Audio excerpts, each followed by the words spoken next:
The wind howled like a beast atop the towering skyscraper, sharp and bitter as it tore through the night sky. Neon lights cast long shadows across the rooftop, dancing over the silhouette of an old man whose hair and beard whipped violently in the storm. Raze Cromwell narrowed his eyes against the gale, raising a hand to shield his face. "Out of all the places," he muttered, "why did I pick the damn roof?"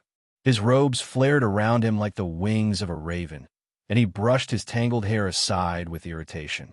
"Magic solves many things," he grumbled, "but it doesn't cure stupidity." He strode toward the glowing circle at the center of the rooftop, each step deliberate. If it weren't for this cursed wind, I'd have finished the ritual already. Below him, 5 figures lay bound within a luminous array of symbols.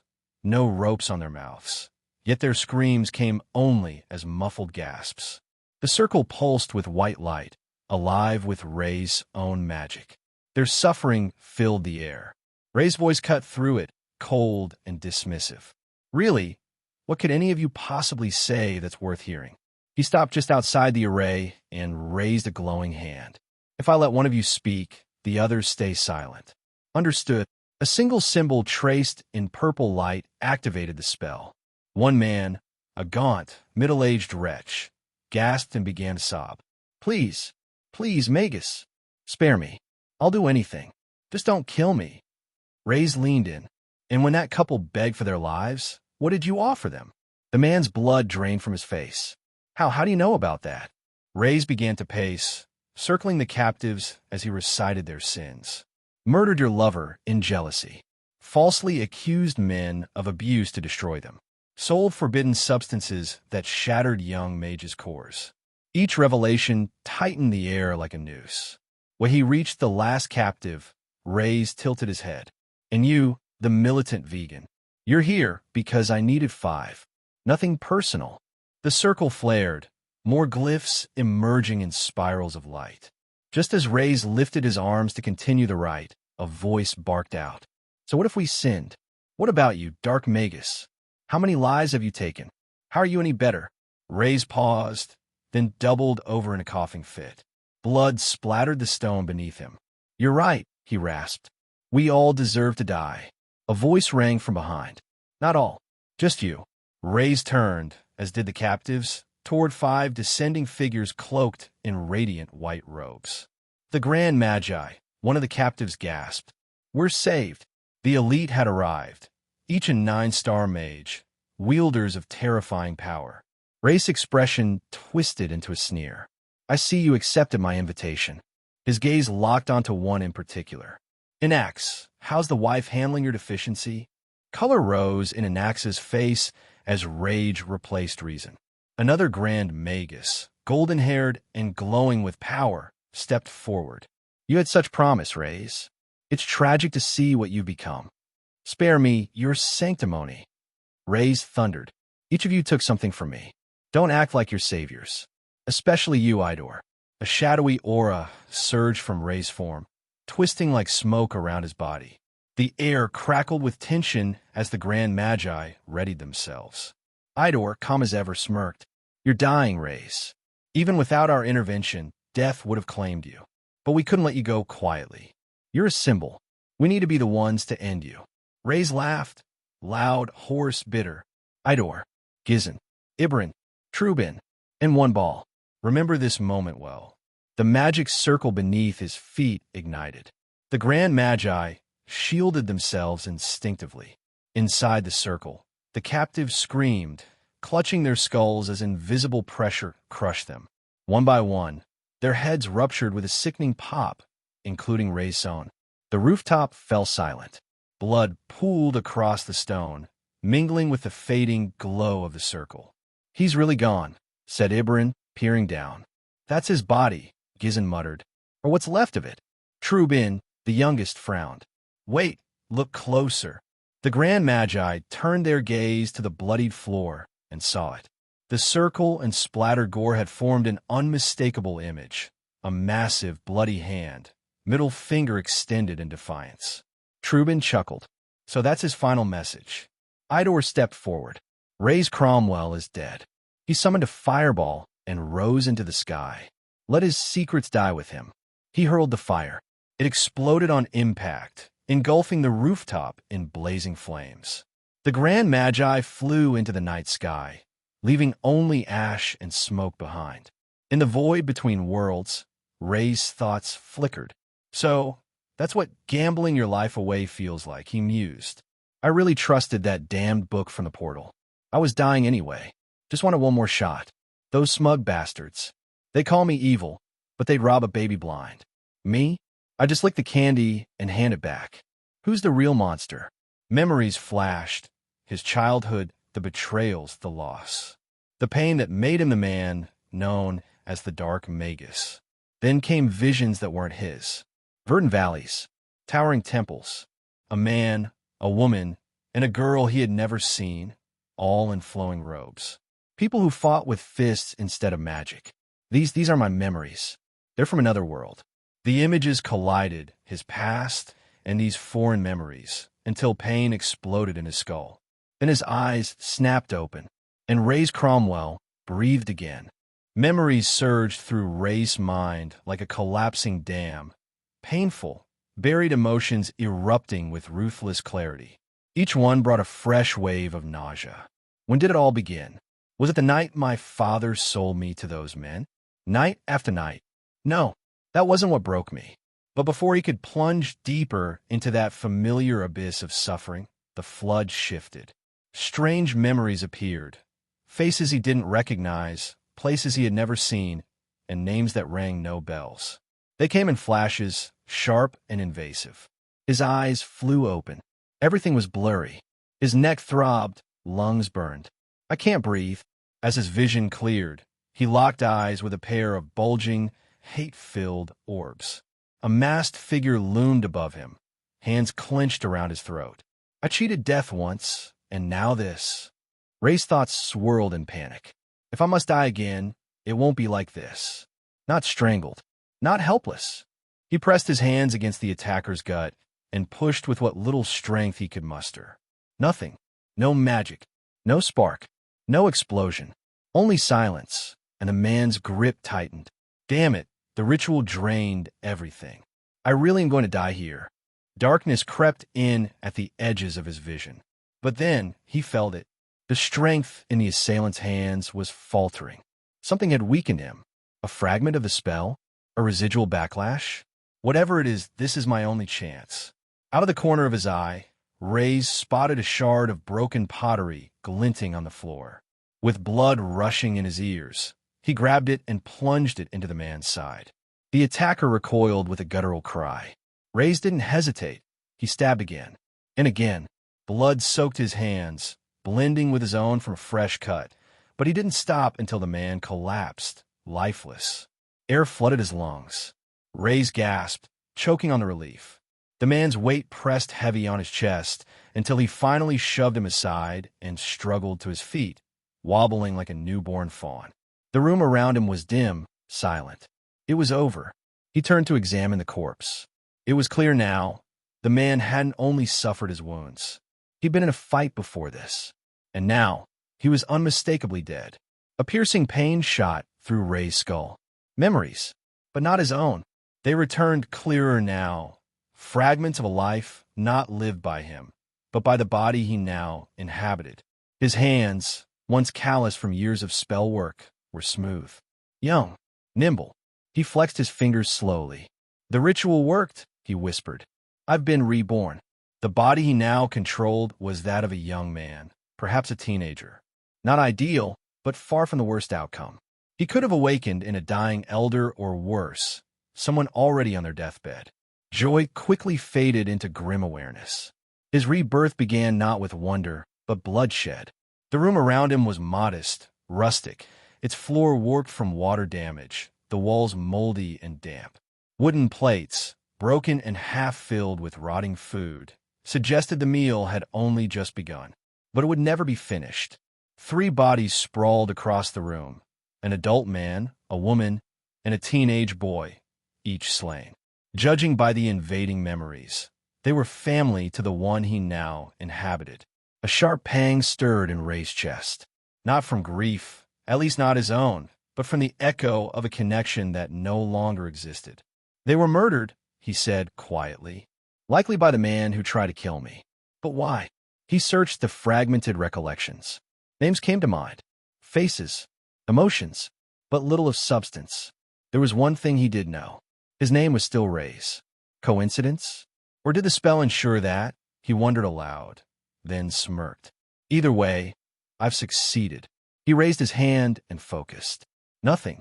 No aura. No pulse. No trace of magic. He dug deeper, pushing past the surface of his new body, seeking the wellspring of power every mage relied on. Then he understood. This body has no mana core, he realized. It hasn't chosen an attribute. It's a blank slate. At first, the revelation stung like betrayal. All the decades of training, all the power, the mastery, it was gone. He was back to the very beginning, a novice in a world where power meant survival. But then, the bitterness began to fade. No core meant no limitations. In his past life, he had been born with an affinity for wind magic, swift, elusive, elegant. But later, he pursued the forbidden path of darkness. That contradiction, wind and dark, had always hindered him. His potential had a ceiling. But now, he could mold his core from the start, free of constraint. No divine lottery. No inherited weakness. He stared at the bloodied corpse of his attacker, and a wicked grin broke across his face. He sat cross-legged on the cold floor. From the open wound on his palm, blood dripped steadily. With it, he traced a ritual circle around himself, precise, deliberate. In ancient times, it was said the core's formation was influenced by moments of intensity. Trauma, elemental resonance, fire born from flames, wind from the edge of death. But darkness blooms from murder, he whispered. The circle pulsed faintly, reacting to his presence. He closed his eyes, sinking into a trance. Energy danced through the air, subtle, ancient, predatory. He could feel it coalescing near his heart, pulling from the bodies around him. Power curled inward, twisting and compressing. Time became meaningless. When his eyes snapped open, they glowed faintly with an obsidian hue. A deep black mana core pulsed in his chest, and with it, his true self was reborn. The Dark Magus has returned. Hey, welcome to Firescale Audiobooks. If you enjoy our audiobooks, please consider subscribing to the channel. Also, feel free to share your review in the comments section below. The smirk on Ray's face was irrepressible. The prospect of beginning a new life with a dark attribute meant he could grow stronger as a dark mage, reaching heights previously unimaginable. A mystic energy, a blend of dark purples, blues, and blacks, began to swirl around his finger. It was thick, almost like paint, yet fluid as parts of it moved and disappeared. Raze extended his finger and pointed it at one of the plates on the table. "Dark pulse," he exclaimed. The energy dispersed and shot out like a small beam, hitting the plate and shattering it into pieces. Using just one spell made his head throb slightly. Dark magic was powerful and destructive, but consumed large amounts of mana compared to other attributes. Now that his body physically possessed a dark core, he would need to strengthen other attributes through magical items, crystals, herbs, and so on. It was possible for mages to learn every attribute, but depending on their core, some would be more difficult to master than others. For instance, Raze would find it challenging to increase his strength in the light attribute since it opposed his dark core, but it wasn't impossible. Raze tended to perceive things more like a game to simplify his understanding. If it was like a game, having a dark core granted a person 10 points in the darkness attribute to start with. This could be increased through certain techniques or items that enhanced that particular attribute. Due to his dark core, Raze's body could easily absorb items, adding to his points. Items related to the light attribute could still be absorbed, but he would need to absorb 10 times the amount of energy to see a single point increase. Other attributes would be easier to enhance, just not as easy as the dark attribute. Moreover, no other attribute could now surpass his dark core, as it was the foundation of his body. Eventually, the headache subsided, but it posed a serious problem. "I'm only a 1-star mage right now," Raze thought. My mana is limited. Since I only have the dark attribute, I can only use 1-star dark spells, which consume a lot of mana. It would be wise to learn another attribute quickly that doesn't consume much mana, perhaps wind. Mages were ranked based on the amount of mana in their cores, ranging from 1-star to 9-star mages. Raze had been a 9-star mage in his past body. However, being a higher star mage didn't merely mean having more mana. It also enabled the performance of higher-level skills, but that wasn't everything in a battle, especially if one had a large arsenal of spells and different attributes. Many of Raze's early battles with mages were won because many underestimated the strength of dark magic. Rubbing his hands together, he couldn't contain his smile any longer and burst into laughter. Haha, but I won't be a 1-star mage for long. I wasn't entirely sure the spell would work, but just in case, I stored all my items, herbs, and crystals in a secret vault. All I need to do is access it, and I'll be back to being a 9-star mage in no time. Raze was already envisioning his new life, a life where he wasn't a criminal, wasn't pursued by the Grand Mages, and could grow stronger even more rapidly than before. With all the experiments he had conducted and the experience he had gained over the years, he would excel faster than any other mage, be hailed as a genius in this new life, and when the time was right, exact his revenge. Suddenly, heavy knocks echoed at the front door, almost pounding it down. "Open up!" A deep voice bellowed from the other side. The voice sounded slightly strange to Raze, as if it had a strong accent and a twang, but he could still understand the words clearly. "This is the Red Brigade. We received reports of screams coming from this house. If you don't open up, we will force this door down." Red Brigade? Raze pondered, struggling to recall any group by that name. It sounded like a guild. He was in a new body and didn't know all the mage guilds' names, so he had to be cautious. If they discover I've been practicing dark magic, I'll be reported immediately. Raze realized. Another reason he was hunted down was that dark magic was a prohibited attribute to learn. The banging on the door continued, and they could no longer wait. The door exploded open, crashing into the side of the house and breaking off its hinge. 5 men in red armor burst through the door. Raze raised his hands, eyeing the men warily. Hopefully, they don't think I'm the killer. Although being the only one alive isn't a good sign. I wonder what level these mages are at. However, as the men came in, Raze realized something was extremely strange. For one, they were wearing armor, not light clothing by any means. Their bodies were all well built as well. Strangely, some of them had swords by their side, as well as a host of other melee weapons. Could the Red Brigade be a magic weapons guild? If that's the case, this could become extremely difficult. The men who had come in forcefully soon spread around as they looked at the scene, and a lot of the emotion had left their bodies as they looked at the dead bodies around. "What happened here?" one of the men said. "Was it an assassination? Who would go after a family with no name?" Raze could hear the other speaking, but he couldn't understand it. What do they mean by no name? He had a name. The person he had taken over had a name. It was Raze. Wait a moment. Wait. Why can I only remember his first name? Does this mean I have no family name, but everyone has a family name? And these people, they're definitely my family. One of the younger members had entered through the front door, and he immediately covered his mouth as he looked at the bloody sight, but his eyes soon laid on Raze. "Raze," the young member called out. "What happened to you, your hair?" "My hair? What's wrong with my hair? Why would someone comment about my hair?" "Well, at least it looks like this person knows who I am. I don't think acting calm is good in this situation either." Seeing as someone knew him, it looked like this situation would be cleared up with a bit of acting. So Raze felt his knees and placed his hands on the top of his head while looking at the floor. "My family, they're all dead," Raze said. "Raze," the man said in a soft voice. Sonny, the oldest member of the Red Brigade with a thick mustache on his mouth, the leader of the group, shouted. The young man who had just entered looked up upon hearing his name. "Take the boy out of here. Make sure he gets looked after. We will see what we can find here. For now, he should get some rest."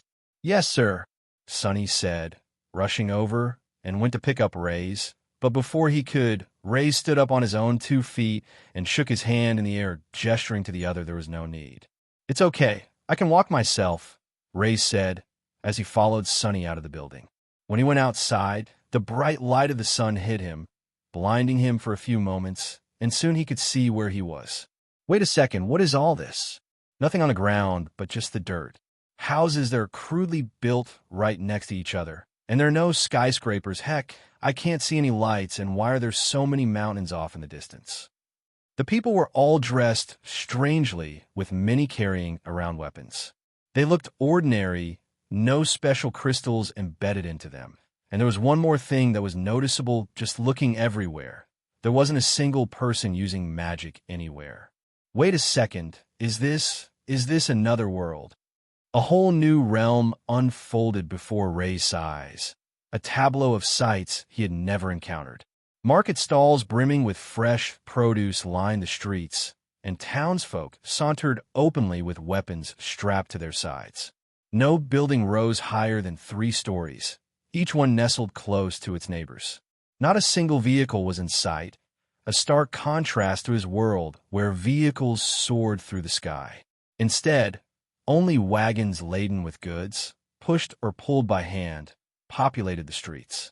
People traded with coins and notes, rather than relying on technology. It was evident that this was not the world Raze had known. As he ambled down the street behind Sunny, he absorbed every detail of his surroundings while contemplating his predicament. Could this truly be another world? Or have I been transported to a remote land where society and technology are still primitive? But then, why is there no magic? It must be another world. Raze mused. The book promised that I would inhabit a new body, but it never specified where or how.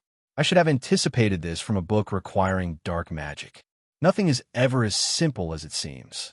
Abruptly, Raze halted in the middle of the street, his hand instinctively clasping his chest as a heavy realization sank in. My treasures, he lamented internally. If I am in another world, then everything I stored for my advancement as a mage is gone. Lost forever. How am I supposed to increase my power now? Memories flooded his mind.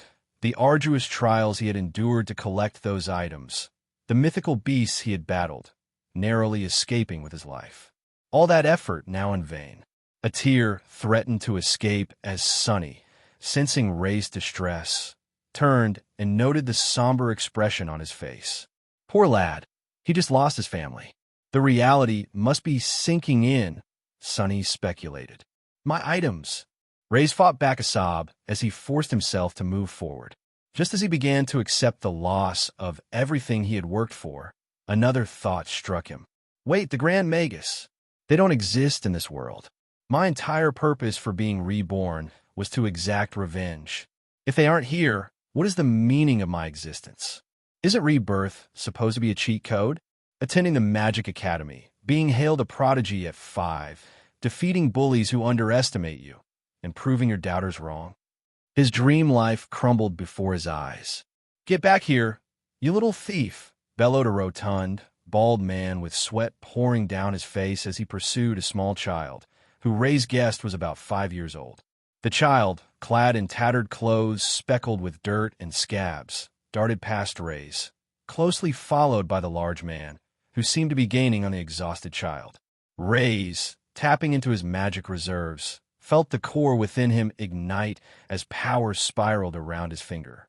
Dark pulse, he murmured. A beam of energy, paler than usual, shot from his finger. In the sunlight, it was almost invisible, but it struck the man's leg, causing him to stumble and fall face first into the dirt. He looked well-fed, while the child seemed starved. He could spare a few loaves of bread. Onlookers gathered around the fallen man, some chuckling, others offering assistance. Either way, the child had escaped, and no one had witnessed Raze's intervention. No one should have to endure hunger, Raze thought, as he continued onward. Finally, they reached their destination, a grand edifice surrounded by a wall and flanked by 2 enormous red doors. Beyond the wall, the building loomed majestically, its roof adorned with ancient tiles and dragon carvings. Intricate patterns decorated the supporting pillars, a testament to craftsmanship long forgotten in Raze's world. Guarding the entrance were 2 stone lions, regal and imposing, as if truly safeguarding the doors. Beside the stone pillars stood two men clad in red uniforms, like Sunny, each holding a spear and standing as rigid as statues. Above the entrance, a sign read, Red Brigade Clan. The letters, patterns, and lines foreign to Raze were somehow comprehensible. This is not my world. And what is a clan? It's not a guild or a faction. What kind of world have I entered? If magic doesn't exist here, could I be revered as a god? Raze found himself in a guest room of the Red Brigade's complex, a term more fitting than building, given its sprawling nature with several structures scattered about in grand courtyards at either end. A constant flux of individuals, all donned in identical uniforms, traversed between the buildings. The fading sun signaled that many of the several hundred residents had already retreated to their slumber. Raze was tucked away in a corner room of a building set apart from the largest one he had encountered. The room was Spartan, equipped with just a single bed, a table, and an oil lamp to stave off the encroaching darkness. It's so dim in here. I could employ my magic to amplify my vision, but it would squander my mana. The struggles of a one-star mage resurface. It would be optimal to bolster my mana. Amplifying my dark attribute is futile without mana for spell casting. Raze estimated that he could currently muster a mere 5 spells in quick succession. Moreover, the recent demise of his newfound family loomed large. With no knowledge of the events, anyone could potentially be pursuing him. The Red Brigade clan seemed to be a sanctuary of sorts, possessing some influence in this realm. Venturing to the toilet, Raze made a startling discovery. The absence of a separating door revealed that the toilet was, in fact, a part of the single room. His dismay deepened upon discovering the toilet to be merely a hole in the ground. No, please, don't tell me the toilet is just a hole. Raze heaved a sigh of resignation. I endured the slums of Altarian, but this is pushing it. This revelation galvanized his resolve. If he had been transported to this world, there must be a way to return. Clutching the oil lamp, Raze examined his reflection in the room's mirror, the first glimpse of his new form. As suspected, his skin retained a youthful radiance, devoid of wrinkles, aligning his age with late adolescence. However, his physique was alarmingly slender. His former self was also lean, but compared to the populace he observed on the streets, he appeared emaciated. His fingers grazed his hair, which, although mostly straight, curled at the ends and was wildly disheveled. Strikingly, it was a stark white. My hair was also white in my previous body. I lacked the fortitude for 5-star magic and underwent a forbidden procedure. It succeeded, albeit at the cost of a gradual decline in health and the bleaching of my hair. Raze recalled Sunny's initial reaction upon seeing him. Did the original occupant of this body not have white hair? Did my arrival instigate this transformation? A knock interrupted his musings, followed by the entrance of Sunny. Apologies for the delay, Raze, Sunny expressed. I understand your anxiety and curiosity about the current circumstances. We are eager to learn any details you can provide that might shed light on this situation.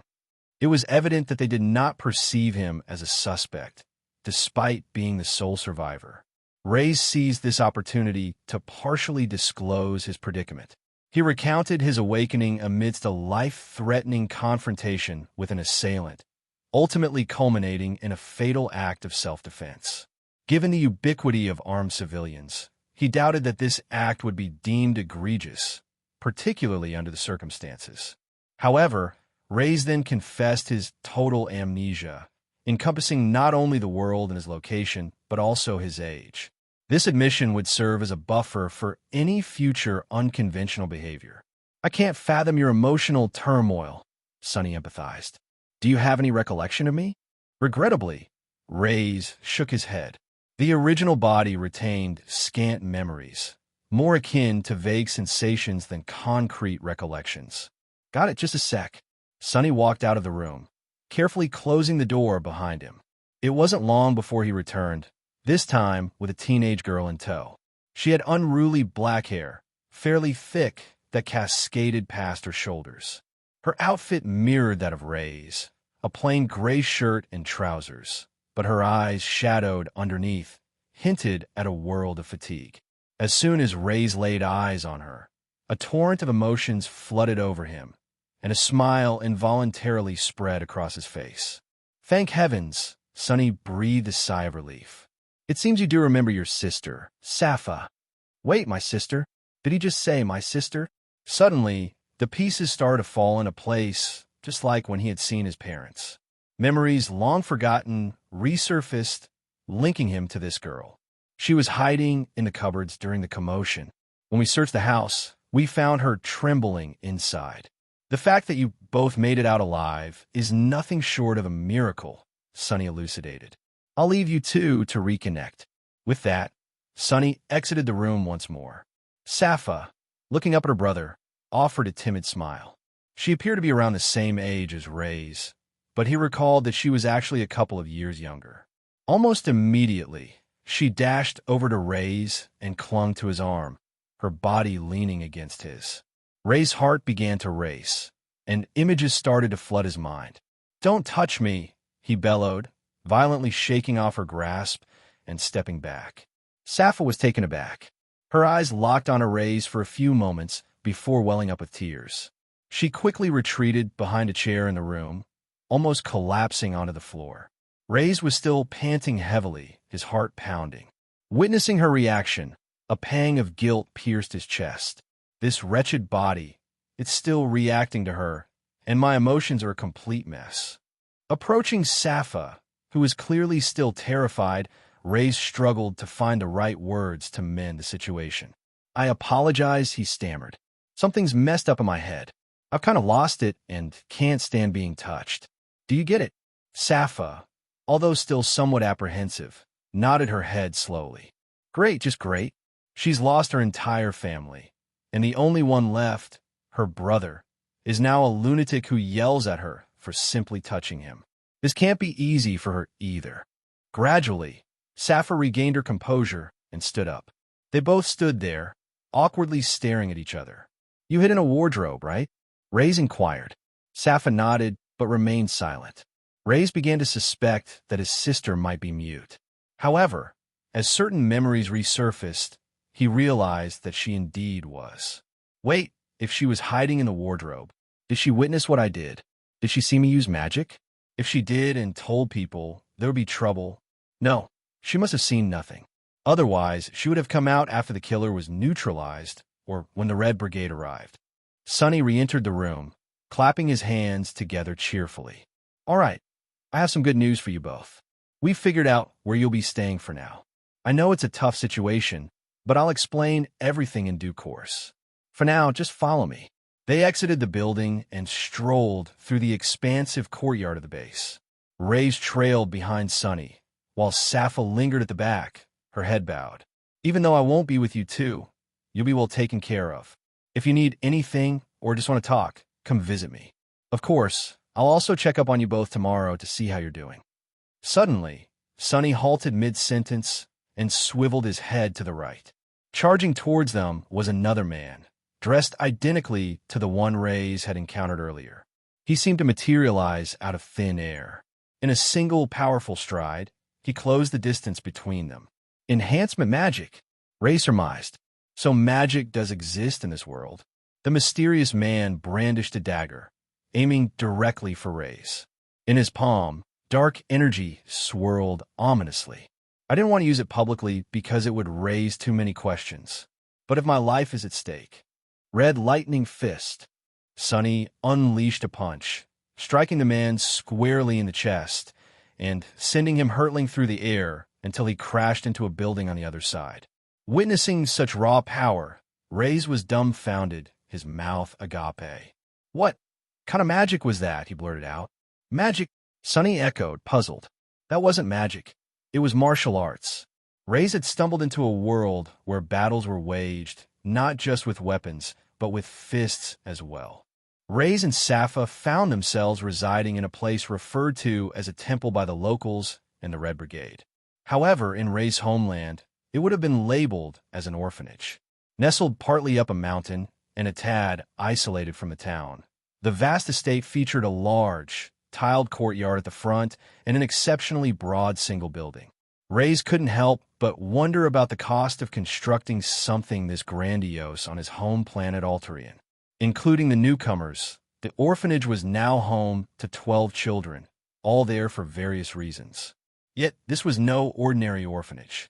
Acceptance was contingent upon the approval of Mr. Crone, the proprietor. A scar running from his chin through his face marked the visage of this bald, monk-like figure, always seen in robes. The children, on the other hand, made do with ill-fitting hand-me-downs, their ages ranging from as young as 5 to adult teenagers like Raze, who had recently discovered he was 15. Sonny had mentioned that a year older, and Raze would have been on the streets. Pondering this, Raze recalled a starving child and wondered why he was admitted to the temple, but the other was not. Raze was clueless about Mr. Crone's criteria. Sonny had mentioned there were requirements before leaving them in Mr. Crone's care, assuring them they were safe. Whether Sonny genuinely believed that or merely sought to instill confidence in them after a recent attack remained uncertain to Raze. Nonetheless, the previous night's events made Raze realize he needed to understand this world of martial arts better. On their first night, Mr. Crone assigned them a shared room with only one bed due to space constraints. Raze, unbothered, let Sappa take the bed while he settled on the floor. Although Sappa gestured that sharing the bed was fine, Raze quickly reminded her of his rule: no touching. Disappointed, she abandoned the idea. Ready to help around the temple the next morning, they stepped into the main hall and encountered a familiar face. "Ah, looks like the two of you managed to sleep in all right then." Sonny greeted them warmly. "I told you I would be back tomorrow to check up on you too. Now that I see you're both okay, I can head off." "Wait," Raze interjected. "Actually, I have a few things I want to ask you about." As Sappa accompanied Mr. Crone to familiarize herself with her chores, Sonny and Raze retreated to the latter's study. A spacious room filled with well-maintained, high-quality books and furniture, superior to anything in Raze's own home. Settling into a single cedar chair, Sonny invited Raze to sit on the couch before asking, "So what is it that you wanted to talk about?" Struggling with memory gaps about this world and recent events, Raze sought clarification, particularly regarding martial arts. In his world, martial arts served merely as exercise, not a combat form. The notion of someone punching hard enough to break a wall belonged to the realm of fiction, not reality. "Oh, I see.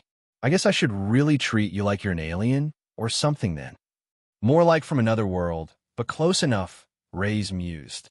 As Sonny elucidated everything he could, Raze's curiosity deepened, realizing the world was not just slightly different, but vastly so. Primarily, those proficient in martial arts, like Sonny, were known as Pagna warriors, akin to how magic practitioners were dubbed mages. However, a rationale existed for the distinction. Not everyone pursued martial arts to the extent Raze witnessed. Pagna warriors belonged to a unique community, separate from the military and empire, with their own societal norms. Although it was a standard rule for Pagna life members not to interfere with others and vice versa, Sonny explained it was more of an excuse. Pagna warriors enjoyed greater freedom, such as the right to kill. Kingdoms also often hired and compensated clans for their services. Now that you know about Pagna warriors, you need to know how they are split. The continent is considered one large piece, despite there being islands here and there, but it is divided between 3 large factions. You have the Dark faction, the Light faction, and the Demon faction. Sonny had marked the territory areas on the map, and it was fascinating to note that several different places and kingdoms resided in different regions.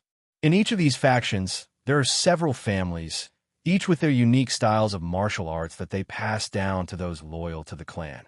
For example, the Red Brigade, we are a clan that is part of the Dark faction. Sonny continued to explain a few details, such as, even though other clans were in the same faction, it didn't mean they were friendly. Clans mostly operated on an individual basis. The faction a clan belonged to mostly depended on the source of their martial arts energy. It wasn't as simple as the clans in the Light faction being good, or those in the Dark being bad, but rather the type of energy they used for their techniques. Raze was incredibly interested in this particular part, considering his own powers.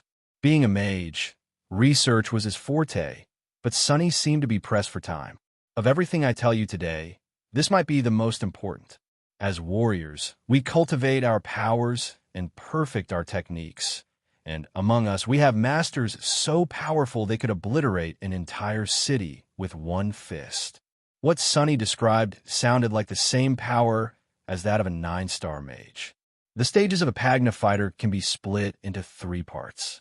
The initial stage, where fighters are ranked from level 1 to 6, the middle stage, where fighters are ranked from 7 to 9, and then the deity stage, from rank 10 to 12. If you ever become a Pagna warrior, you would truly learn how frightening each of these stages can be, and the titles that are given in each of these stages. Because the difference in power between ranks can be astronomical. For you, though, just understanding the 3 stages is enough. If you ever hear someone use the words deity stage, then you should never anger them. No one will be able to save you if you do. The tone of Sunny's voice and his entire demeanor changed when talking about the last part. It was interesting to note the mention that the current Raze was not a Pagna warrior. A no-name, one with no family name, was one that wasn't related to a clan, nor were they related to any of the higher-ups in the kingdoms and empires. He could only imagine the strength he would have had if he had transmigrated into the body of a powerful Pagna warrior. "So, what stage are you at?" Raze asked. Sunny smiled as he thumped his chest. "I'm at the initial stage, a rank 2 Pagna warrior," Sunny declared. Raze was quite impressed. If that was what a rank 2 warrior could do, he could only imagine in his head what a deity stage warrior could do. Thinking about that, something clicked in his head. Wait, the ones that attacked us, were they Pagna warriors as well? Sunny nodded. Then, if that's the case, why would Pagna warriors target a no-name family like ours? And even go to the point where they would target us again last night? From what Raze had learned, members of Pagna typically refrained from meddling in human affairs. It was only the high-ranking officials or those particularly irked who would intervene. Hence, the recent attack baffled Raze. "I honestly don't know," Sunny replied, releasing a deep sigh. "There's a lot happening right now that we don't understand. Even though the Red Brigade controls this area, it's challenging to monitor everything. Look, I know you want answers, but don't even think about seeking revenge. An ordinary person like you wouldn't stand a chance against a rank 1 Pagna warrior. Remember, you have a sister to take care of." "Revenge," thought Raze. "Why would I care about a family I have no connection or memory of? The only people I want revenge on are the Grand Magus." Sunny was already halfway out the door, clearly pressed for time, so Raze didn't press him with more questions. He could either ask next time they met or do his own research. Returning to Mr. Crone, Raze was introduced to the other temple occupants. For his age, 3 boys and 1 girl. The first to catch Raze was a dark-skinned, curly-haired boy with an incredibly goofy smile named Simeon. He seemed genuinely pleased to have new companions. Next were 2 boys, a shorter one with a handsome face and good build, reaching only to Raze's shoulders, named Gren. He seemed annoyed to be summoned for no apparent reason. Beside him were twins, 1 male and 1 female, Bio and Gio. They were identical, except for their hair length.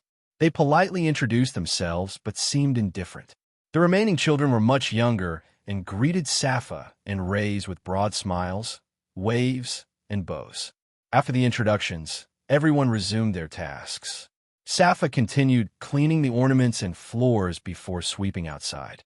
She was paired with the twins for cleaning, the main chore here. Raze was assigned to help prepare food and was instructed to shadow Simeon. Entering the spacious kitchen, which resembled a canteen capable of serving hundreds, Simeon lifted a large basket of potatoes and slammed it onto the table. "All right, just follow my lead, and I think you'll get the hang of it." Simeon grinned. They washed the potatoes, removed certain roots with a knife, peeled them, and tossed them into another basket. Simeon monitored Raze closely and was somewhat surprised. "Man, you peel those potatoes even better than me. How did you learn to use a knife so well?" Simeon inquired. "I lived alone for a while and learned to cook for myself. I've been doing this for a long time," Raze replied. "A long time? Aren't you my age?" Were you peeling potatoes since you were 3 or something? Simeon joked while continuing his work. Raze had answered automatically and realized he might have revealed too much. The children were unaware of his backstory, but kids being kids, they would inevitably ask all sorts of questions. Currently, Raze was supposed to have lived with his family, not alone. He needed to ensure his story remained consistent. You must have had it rough too, huh? Don't worry, everyone here has had a hard life. But don't stress too much. We're in a good place, Simeon reassured. Raze recalled Sonny mentioning they were safe here, all thanks to Mr. Crone. Is it because of Mr. Crone? Is he a Pagna warrior too? Raze asked, wanting to gauge his surroundings and potential threats. With his current strength, he might not even defeat a rank 1 warrior. Huh, Simeon chuckled. I guess you haven't heard. You did just arrive, after all. He glanced around to ensure no one was eavesdropping. Rumors say that Mr. Crone used to teach at the Pagna Academy. The Academy? There's a Pagna Academy. Raze raised an eyebrow. Sonny had never mentioned it, but it made sense since Raze wasn't initially a warrior. Simeon was so shocked he dropped the potato he was peeling. Before it hit the ground, he kicked it back up, catching it, although now it was covered in dirt. What rock have you been living under? How do you not know about the Academy? Simeon asked. Raze pointed to his head. I don't have many memories. Something happened to me before I came here. Raze tried to pull a face that made it look like it was a difficult subject to talk about. That way he could avoid more questions. Could you explain the Academy? The topic seemed to excite Simeon. He placed the potato down along with the knife as he swung his arms as he explained away. The Pagna Academy is the place for anyone aspiring to make a mark in this world, Simeon elaborated. There's one in each faction, including here in the Dark faction. It's a school funded by all the clans in the faction. It began as a way for the clans to nurture promising fighters, and its success ensured its continuation. Clan members send their children to the academy, but it's also open to those not affiliated with any clan, offering a stepping stone into the world of Pagna. Upon graduation, other clans would eagerly recruit you. Joining the academy isn't mandatory to become a Pagna, but for those like us without a clan or access to cultivation techniques and skills, it's the only path to becoming a warrior. Simeon's voice quivered with excitement, unable to contain his enthusiasm. The mention of the Pagna Academy reminded Raze of the Mage Academy. Although he was told he lacked magical talent, he ultimately proved everyone wrong. He even secured a respected position within the Mage Academy, despite never being a student. Those memories are ones I don't wish to relive, Raze reflected. However, not just anyone can join the academy. You must at least be able to cultivate your chi and demonstrate a rank 1 basic skill to a certain standard. Many unfamiliar terms were used, chi, basic skills, but Raze doubted Simeon could adequately explain them. He found written explanations in books easier to comprehend. That's why we're fortunate to have Mr. Crone. He teaches us for an hour every day. Thanks to him, we all have a chance to become Pagna warriors. Raze examined his hand as he clenched it into a fist. He had harmed many with his magic, but had he ever physically hurt someone? Memories of the assassin he killed flashed in his mind. He certainly had used his hands back then. There was no doubt about that. I guess he was the first. I wonder if this body is capable of performing these martial arts skills. I guess I'll find out today. The group had a pleasant time, sharing a meal, and then getting on with some chores like planting crops in the adjacent farm and assisting with various tasks here and there. While Mr. Crone did assign them a considerable amount of work, it never felt like strenuous labor because he was mindful not to overexert anyone, and rest was permitted if someone was fatigued. Interestingly, Raze observed that nobody grumbled about the work. I wonder if it's because they don't want to upset Mr. Crone, or is it because life here is much better than being alone out there with no one to care for you? During meals, Raze and Sappa were naturally seated together, although they didn't converse. However, Sappa used hand signals to request some dishes from the table. Unconsciously, Raze comprehended and passed her the requested dish. Mr. Crone excused himself from the table to attend to something, which made everyone feel more at ease. So she's mute, Gren exclaimed, snapping his fingers. I was wondering why she was so quiet. I thought she had some mental issues, but she's just mute. That's great for a wife, since she can't talk back. Hey, that's not cool, man, Simeon interjected, shooting a quick glance at Raze to gauge his reaction to the comment about his relative. We all live here, so we're like family. Would you say that about your family? We are not family, Gren retorted immediately, almost as if offended by the suggestion. You have dark skin. I have light skin. Even the disabled girl could tell we're not family. Raze continued eating, feeling a wave of unease, but it felt foreign, as if it wasn't his emotion but something else stirring within. He noticed Simeon's clenched fist, not surprising since Gren was known for being obnoxious and usually made such remarks when Mr. Crone was absent. The room quieted down when Mr. Crone returned. Once you finish eating, take a break to digest, then meet me in the courtyard for training, Mr. Crone instructed. All the children, even the youngest ones, brightened up at the announcement, some even raising their hands in excitement. I guess even the little ones are enthusiastic about learning martial arts. It reminds me of my own excitement as a child. Instead of a happy childhood memory, an image of a 5-year-old Raze, bruised and weak with hair obscuring his eyes, flashed in his mind. Stay focused on the goal, he reminded himself.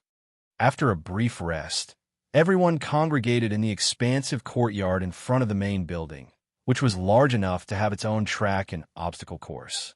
As we have newcomers today, I have a few words before we start, Mr. Crone announced, hands clasped behind his back, reminding Raze of military mages he had encountered before. The world outside is dangerous, especially for you all.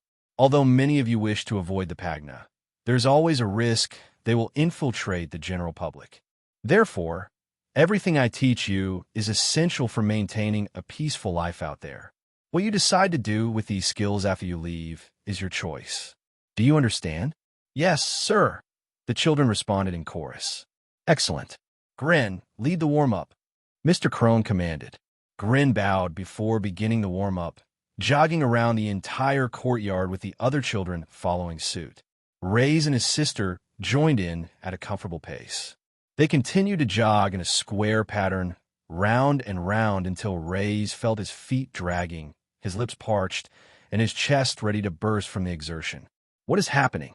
Raze wondered as an 8-year-old child sprinted past him, having already completed an entire lap around him. Everyone managed to overtake Raze, including his sister. I know my old body wasn't athletic, but I'm in a teenager's body now. Shouldn't I be somewhat capable? Why am I trailing behind everyone? Why is this body so weak? A troubling thought crossed his mind. Was it because of the spell he had cast in the past? To strengthen his body to withstand 9-star magic, he had engaged in some forbidden practices, which turned his hair white. The current body also had white hair. Did that mean the spell's effects transferred to this body as well? At that moment, Raze paused, his hands resting on his knees as he took a deep breath. Screw it. It's clear this body is not suited for martial arts. Raze thought. But it doesn't matter as long as I can still do magic. Everything will be fine. Mr. Crone had been watching Raze and his sister as the new arrivals. All right, Gren, continue on to the next steps. Raze, Sappa, come over to me. Gren continued the basic warm-up that the kids would proceed to do. They then moved on to body weight exercises such as push-ups, sit-ups, and squats. Seeing how hard they were working, Raze was relieved that he wasn't going to be a part of that. Eventually, the two of you will be able to do the same as them, Mr. Crone said. But as it's your first day, you don't want to overexert yourselves to the point that you won't be able to exercise again. Both of you sit down with your backs facing away from me. The two did as they were told and sat down. Soon after, they felt Mr. Crone place his hands on their backs. Both of you have never practiced martial arts before. What I am about to teach both of you will be the foundation of your martial arts. It's what we call chi. Chi is the internal energy inside your body. It comes from your dantian, an invisible force centered around your stomach. When we use our skills, from the steps we take to the air we breathe in, we're always using this power of chi. That's why it is important to strengthen the dantian. Think of this as the plate, whereas the chi is the food. What I'm going to teach both of you first is how to feel your chi, the energy from the world, the energy around you in the plants and such to fill in your dantian. These two things go hand in hand, and as you improve them both, it will increase your rank as a warrior, but that's all up to you in the future. It was quite amazing what the teacher was saying, because Raze thought that this chi was quite similar to mana. The difference was, mana was energy from the world, and one skill level was determined by how much mana they could control. This was dependent on how strong one's magic core was around their heart. However, magic cores allowed one to control the different types of energy in the air, depending on how well groomed it was to certain affinities. As you know, we are in the Dark faction, and what I am going to teach you is the basic Dark faction cultivation technique, the Dark essence absorption technique. Once you have learned this, you must cultivate and use this technique each day to grow your dantian, allowing you to use more chi in your techniques. With this, I give you a warning. Never go beyond your limits. If you absorb more than your body can handle, it can have detrimental effects on your mental state and morality if not practiced with caution. If either of you were to go mad, I would deal with you myself. Inwardly, Raze couldn't stop smiling. What was this? Was it dark magic that he was learning? What they said about one learning dark magic was the same. Mad? Had he ever gone mad? No, he was always sane and always knew what he was doing. If the dark magic that was meant to make him go insane had no effect, then he would welcome this dark essence cultivation technique with open arms. What an interesting teacher to threaten new pupils with death who he's just met. If it's so dangerous, then why is he teaching it to us? This world is starting to get a little interesting. I will now begin. Mr. Crone instructed them to close their eyes and follow the process every step of the way. He first asked them to envision a realm of complete darkness, as if they were sitting in a shadowy cave or a forest with barely any light. Once the image was vivid in their minds, they were to inhale slowly, taking deep breaths through their nose and exhaling out of their mouth. They needed to eliminate all distractions, all of the noises surrounding them. Both of them are quite adept at following instructions.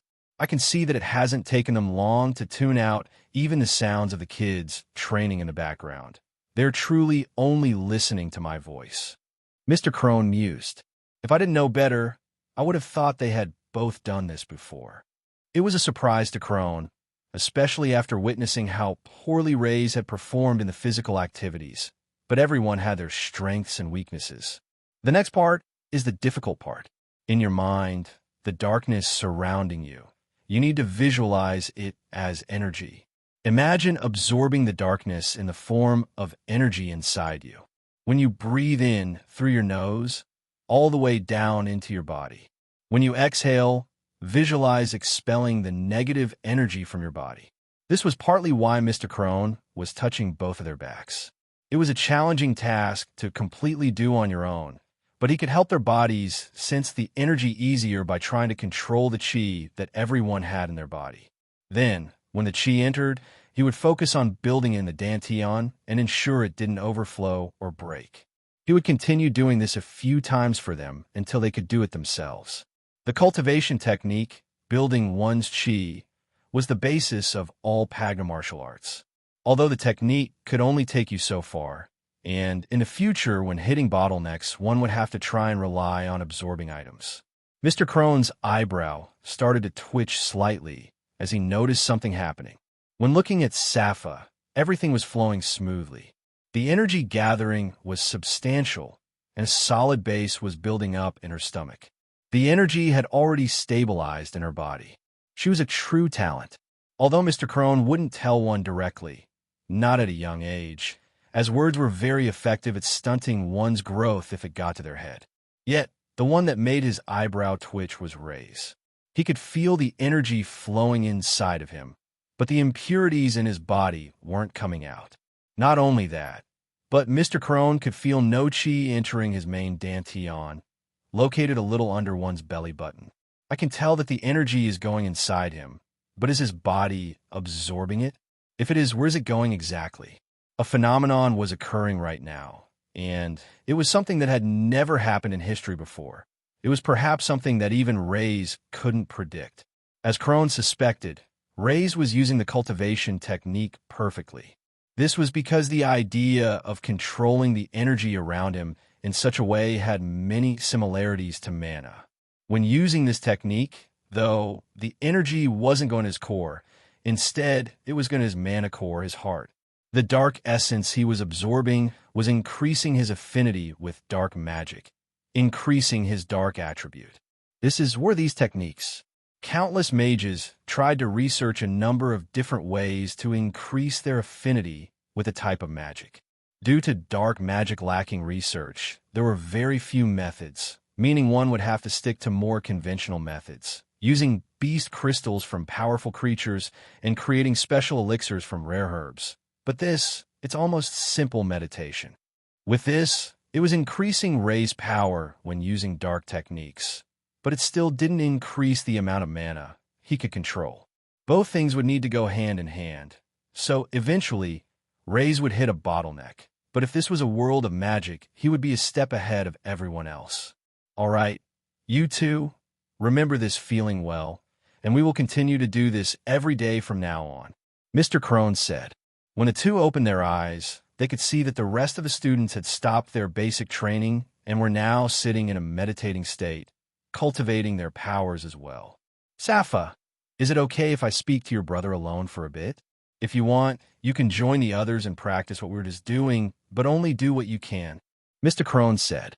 Usually, he wouldn't have done such a thing for a student cultivating for the first time, but Sappa had perfect control. I wanted to speak to you on your own, Mr. Crone said. I'll be blunt when I say this. I don't think the dark essence cultivation technique is for you. Not for me. Not for me. What does he mean? This is perfect for me. I'm able to make my dark energy stronger just by meditating every day. I don't want you to lose heart, the teacher said, his eyes serious but kind. This doesn't mean you can't practice martial arts, but I might not be the one who can help you. What I suspect is that your body already has a large amount of light energy inside it. What? Raze was extremely confused, but he allowed the teacher to share his theory. I'm not certain because I'm not a Pagna doctor, but occasionally we encounter individuals whose bodies contain a natural amount of dark energy or light energy. Because they are born this way, their bodies are usually very sick and weak. They have a lot of impurities due to the buildup from birth. Now, when we cultivate, we rid our bodies of these impurities. When you were cultivating just now, the energy was being absorbed, but no impurities were coming out from your body. So, my guess is the energy was being destroyed by your body that already has a lot of light energy inside it, whereas a normal body would be an empty vessel of sorts. Now, Raze understood where the teacher's theory was coming from, but the energy wasn't being destroyed, it was just being added to his mana core instead. What I suggest is for you to learn a different cultivation technique. There are those that take in more than just the energy of dark and light. However, I do not know of any other cultivation techniques than the one I just showed. Perhaps, if you joined the academy or traveled elsewhere, you would be able to learn another cultivation technique. However, if you plan to stay in the dark faction, I must warn you. The fighting techniques taught by the Dark Clan use dark energy as its basis along with chi. Although you can use another energy, it might mean you might not get the best out of that technique. Dark energy is more destructive and spreads out wide, so the techniques taught suit that energy. Light energy is more straight and forward. One can use different energy to perform different fighting techniques, but the results might not be the best.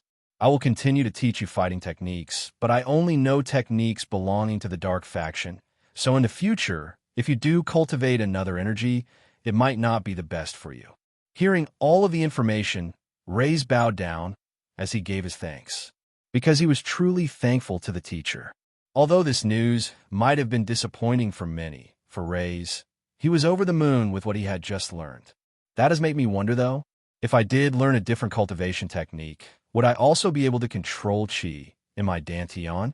Since the energy wouldn't be absorbed by my magic core. Would I then be able to do martial arts and perform magic?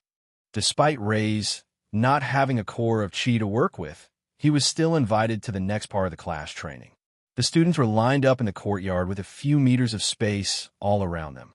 A good foundation for one's body is important, and you should build that by enforcing your body with chi, breaking down the muscles inside your body, allowing it to repair and create a stronger body, as well as a mix of physical activity as well. Does anyone know what the next important step is? Crone asked. Simeon and a few others had raised their hands, and Crone nodded toward him. Fighting techniques. Simeon threw out a fist hitting the air. It sounded relatively powerful as some wind was seen flowing around his arm from the impact. The number of techniques you have is important in order to be diverse when fighting against your opponent, but what I'm looking for is something that would enhance even that. Grin then raised his hand straight up, and Crone selected him this time. Footwork, sir. Without footwork, the appropriate power cannot be put into one's techniques. Not only that, but the basics of any battle is to hit without being hit. A smile appeared on Crone's face, pleased with the answer. Correct. This is why I've been teaching all of you the basic two-step shift. It is the most simple of footwork techniques, but can be added to any technique to make it more powerful. Raze, watching everyone, was starting to figure it out. Grin was one of those that were a bit two-faced. The perfect student in front of the teacher, but then when his back was turned, he treated everyone else as if they were below him. Allow me to demonstrate. Crone took a deep breath through his nostrils, and then with the chi channeling inside him, he threw out a punch in the air. A loud bang went off right in front of their eyes. Although it only had hit the air, Ray's heart was starting to beat faster. That's it. That attack is the same power as Sunny had. The power to crush boulders with just one's fist. Now, I want you to watch carefully as I add the two-step shift, Crone said. He got in the same fighting stance again, but his legs were spread further apart. After that, he moved forward, his front foot first, it landed on the ground perfectly, and then the back foot followed. There was a shift forward, and with the perfect timing, the fist was thrown out. Each of the movements used had chi utilized in them, including the two steps. When the arm was fully extended and the fist hit the air, a louder bang nearly 4 times as loud was heard. Wind currents were created moving furiously in the air. Now do you see, the two-step shift is a technique on its own, and the spiral punch is another. When using these moves, I used the same amount of chi, yet the power was amplified. Even if you don't have strong chi, if you're able to perfect your footwork and add it to your techniques, you will be able to create a powerful hit. Crone went on to demonstrate just the footwork a few times, and each of them repeated the steps over slowly, again and again. Crone would then walk around and give each person pointers. Once he was satisfied with the basic movements, one was able to speed up the two-step shift, but that was where people made mistakes and he would correct them again. Finally, he would allow them to add on a punch at the end. It was just throwing out one's arm, not a special technique like he had demonstrated earlier. Everyone was doing relatively well, although it was hard for the students to evaluate each other. They weren't at the skill level to be able to tell if one's technique was off. For a while, he paused as he watched Sappa. You are very good at taking instructions and copying, aren't you? Crone complimented. Sappa turned her head, her cheeks turning a shade redder. Then it came to Raze once more. He was copying the steps, and although it didn't seem sloppy, it felt like there was no energy in any of his movements. Not only that, but he was already tired and more exhausted than anyone else. This could be the result of him having little chi in his body, or his body being full of impurities. It's a shame because he seems to follow instructions well. Crone thought. Raze managed to catch the look that the teacher had given him before moving on. I've seen that look before. I've seen it many times. Back then, they thought the same thing. They said I would never accomplish anything. I would never change anything. And then I became the most wanted man in the world. Raze clenched his fists and continued the steps again and again until his body couldn't take it anymore. All right, Crone clapped. As usual, we will proceed with the final part of our exercise. Walking over to another part of the courtyard, there was what looked like a giant pillar. However, immediately Raze could tell that it was no ordinary pillar. He could see that energy was being pulled from the air and was being absorbed by the pillar itself. That's interesting. I wonder what material that is made of. If there are things like this, then maybe there are ingredients similar to it on Altiran. If that's the case, I might even be able to create elixirs to improve this body's condition. Raze thought. Crone gave the pillar a light tap, and the energy from his fist was almost absorbed.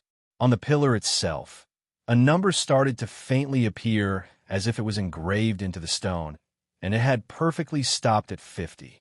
I hope each of you remembers what your numbers were last time. Crone smiled. The students, one by one, prepared themselves as they used the two-step along with the punch to perform the technique, hitting the pillar. The number on the pillar would change. It was interesting as the pillar seemed to absorb the power of the hit, making no noise and then registering the hit. The first to try to hit the pillar had achieved a number of 12, and they were an 8-year-old child, but they had performed the technique well. It also went to show the difference between the hits since Crone had given a light tap. How much power must have been in the tap? Ah, now I see, it's a measuring device. The students take their scores down and see if they have improved or not. Most of the students were jumping for joy as they saw their numbers higher than they were the time before. The numbers ranged from 10, going up to around 20 was the highest he had seen. Soon, it was Simeon's turn next. His hand was shaking, and he looked a bit nervous. He followed the steps and hit the machine with a loud bang, waiting for the number to appear. 14, Simeon said. That's the same as last time. Why have I been stuck on this number for so long? Next up with a large grin on his face was Grin. It was the polar opposite of Simeon, who was confident in each of his steps, and when he finally let out a fist hitting the pillar, the score appeared. 22. Yes, I finally did it. I finally surpassed the 20s. As annoying as a person might be, one had to admit when one was skillful and talented. All right, last up, Sappa and Raze, the newcomers. Crone shouted. At the large Red Brigade base, Sonny had entered one of the large meeting rooms, where a single man wearing a red helmet with a large point on top of his head sat. He was sitting on a chair, looking away from Sonny. How are the children? The man asked. They're doing well. With Mr. Crone, we will not have to worry about them for now. The only ones that know his location are us. Sonny stated. That makes me feel a little at ease. The man replied. We have to protect them. Those two are the only ones that have ever survived an attack. I'm sure there will be those that will do anything they can to make sure they are dead. Of the two newcomers, Sappa was the first to step forward. Although some time had passed, Raze was still feeling somewhat exhausted, and he wanted to give his all on the measuring device. That way, he could at least have an idea of how he compared to the others around him. As Sappa walked up, Grin whispered to the twins by his side, Hey, it's the disabled girl's turn. I guess we're going to see the score of a non-fully functional human. The twins giggled as they heard this. The twins themselves hadn't gotten a bad score on the assessment, hitting around 18. It was quite clear that the three of them were the best out of the kids here, and they made their position quite clear. I can't believe these kids care so much about a simple matter. When they get out into the real world, they will learn that all of this is pointless, Raze thought. Who's the best looking? Who's the strongest? None of that matters apart from trying to put food on the table and a roof over your head. Stepping up, Sappa prepared herself and gave the nod to Crone when she was ready. She then executed the two-step shift. According to Raze's eyes, it looked perfect, at least compared to the teacher. Then, when throwing out the fist, a small spark of her inner energy could be felt coming out of her fist. It slammed into the pillar, and the numbers started to change. 22. Haha. Crone couldn't keep a smile off his face. I knew you were a special one. Raze peeked over at Grin, whose mouth looked as if it was ready to fall to the floor. How long had he been at the temple for? How hard had he worked to eventually achieve a score of 22? Then, someone who had just joined, with a few simple instructions, was able to get the same score as him. This was what one called true talent. Sappa, pleased with herself, smiled as she went back to join the others in the lineup, and now it was Raze's turn. Come on, Raze, Simeon shouted at the top of his lungs. If that's what your little sister can do, then I expect big things from you. Come on, really? Raze thought, getting into position. Didn't you see how weak this body was? There was something innocent about the way Simeon cheered him on. He was generally a happy guy. For an orphan like him, it was rare. Ignoring all of that, Raze focused. I rest enough. I want to do this properly, at least once, Raze thought. When he was ready, Raze took his time. He remembered carefully the movements that Crone had made, and then remembered what his sister had just displayed. His legs were moving as he imagined his body like theirs. The two-step shift was imitated, and, throwing out his fist, it hit the pillar straight ahead, absorbing the energy. That was a good hit. He copied the movements exactly like his sister, Crone thought as he looked at the number that was starting to appear. 10. But his body is incredibly weak, and there was zero force of chi. Sometimes I don't know what to think about him. He is perfect at practicing movements, imitating them well, a talent just as good as his sister, but a body that can't keep up with him. Raze was breathing heavily, as if out of breath, even though he had only done 3 movements, 2 steps, and 1 punch. Focusing while doing such a thing on top of all the exercise had worn him out. I guess an attack that is half the strength of the others isn't so bad. What the? Grin whispered to the twins again. I thought his sister was the disabled one, but it might be this guy. What the heck is wrong with him? Man, if Mr. Crone wastes his time teaching this guy, then he's just going to waste our time. The day had come to an end, and Raze felt like he had learned a lot about the world already that could improve his basis for his magic. It was a good start, and he was sure that he would be able to surpass the strength he had in his previous life. Exhausted, everyone had returned to their rooms for the night, and Raze was in the room with his sister, who was lying on the bed with a smile that couldn't leave her face. I guess she's over the moon as well. It's good to see her smile like that after having lost her parents, Raze thought, but soon shook his head, wondering what on earth he was thinking. With a clench of his fist, he struck his own thigh, frustration clouding his features. This damned body of mine is mixing my emotions, he muttered bitterly, his mind swirling with confusion. It reacts every time he sees his damn sister. Was he a siscon or something? I wonder how long until these feelings will disappear. Old Raze, you're dead. Stop lingering in this body and let me do what I wish. Before going to sleep, Raze settled into the meditating position he had adopted earlier. He commenced the Dark Essence cultivation technique, trying to absorb the energy that surrounded him, directing it towards his dark core. This is good, but it's hard to know my progress, Raze mused. There were a number of facilities on Alterian that allowed one to measure their mana capability and dark essence power. A sudden realization dawned on him. There was a way to measure his power in this world. Rising to his feet, he headed to the door and turned to his sister. Don't say a word to anyone about me leaving this place, Raze instructed, then slapped his forehead, remembering she couldn't speak. I mean, just keep this a secret, okay? Sappa nodded, watching Raze leave the room, curiosity flitting across her face as she wondered what he would be doing at this late hour. Moving stealthily through the building, Raze was grateful everyone else was still asleep. Eventually, the crisp night air greeted him as he stepped outside. Walking across the courtyard, he arrived at the spot where they had trained earlier that day, standing in front of the measuring pillar. This thing, I saw how it worked. It absorbed the energy from the blow, which means Raze lifted his hand, dark aura swirling around it. It should be able to measure the strength of magic as well. Pointing his hand towards the target, Raze intoned, "Dark Pulse." Energy shot out like a beam, a small pulse leaving his hand and striking the pillar. Just like the punches, the energy was absorbed, ensuring there was no sound, and numbers slowly started to appear on the pillar. I can tell the dark energy is already stronger than it was before due to the cultivation technique. Of course, as time goes on, its effects will lessen, but this is still great. 19. The score finally appeared on the pillar, bringing a smile to Raze's face. With this score, he was the 3rd strongest in terms of a single hit. Not only that, but Dark Pulse was a skill he could use at least 5 times and from a distance. If he got into a fight with one of the others, he was confident he would win.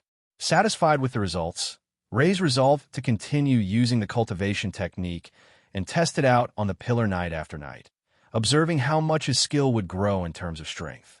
Before he completely turned away, however, he stopped himself and looked at the pillar once again. Approaching it, he adopted the same stance as he had earlier in the day. The 2-step shift, this should work right, Raze thought. As before, he memorized the steps, feeling well-rested, and moved his feet at the right time. Then, as he prepared his punch, he gathered the dark aura around his hand. Dark pulse. Raze's fist hit the pillar, and simultaneously, a ripple of dark energy spiraled before being absorbed into the pillar. It felt like a solid hit with more power than before. The numbers began appearing on the pillar. 35. This. Speechless, Raze pondered the implications. Crone's words suddenly made sense. That two-step shift, Crone said, it could be used to enhance other techniques, right?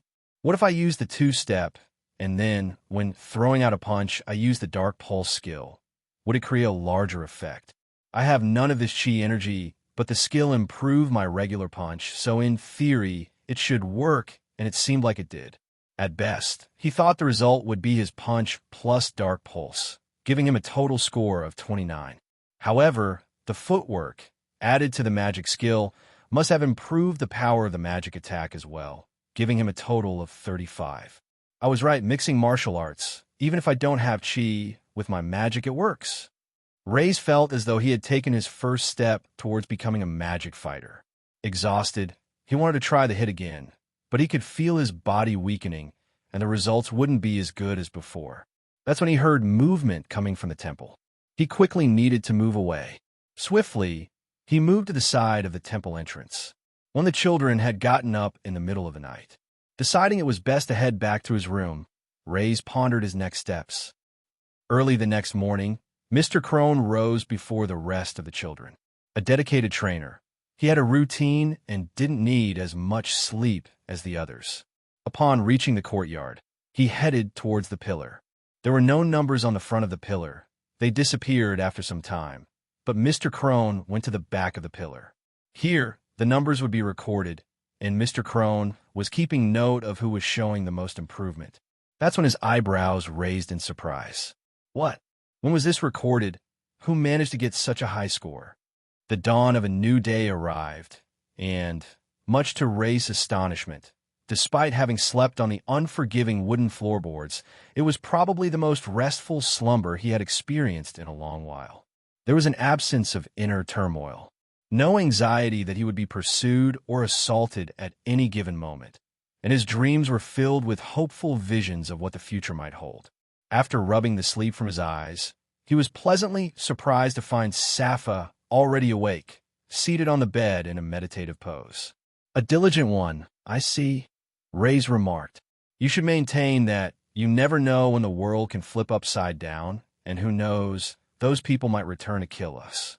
His sudden comment shattered Sappa's focus, and her eyes began to well up slightly.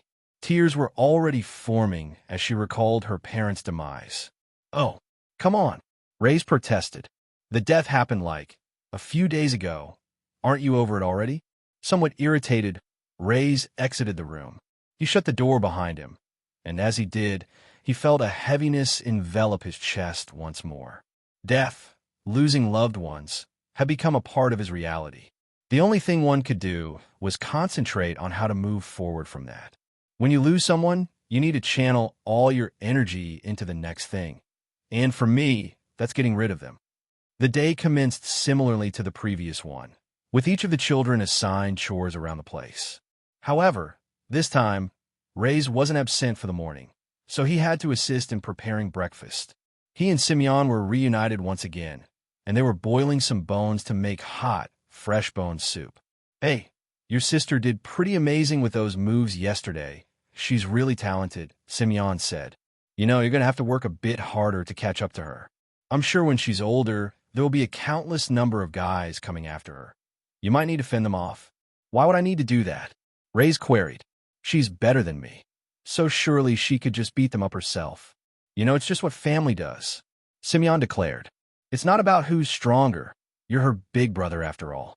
Well, we're not that close, Raze responded as he continued stirring the soup. So she will have to deal with that stuff on her own 2 feet.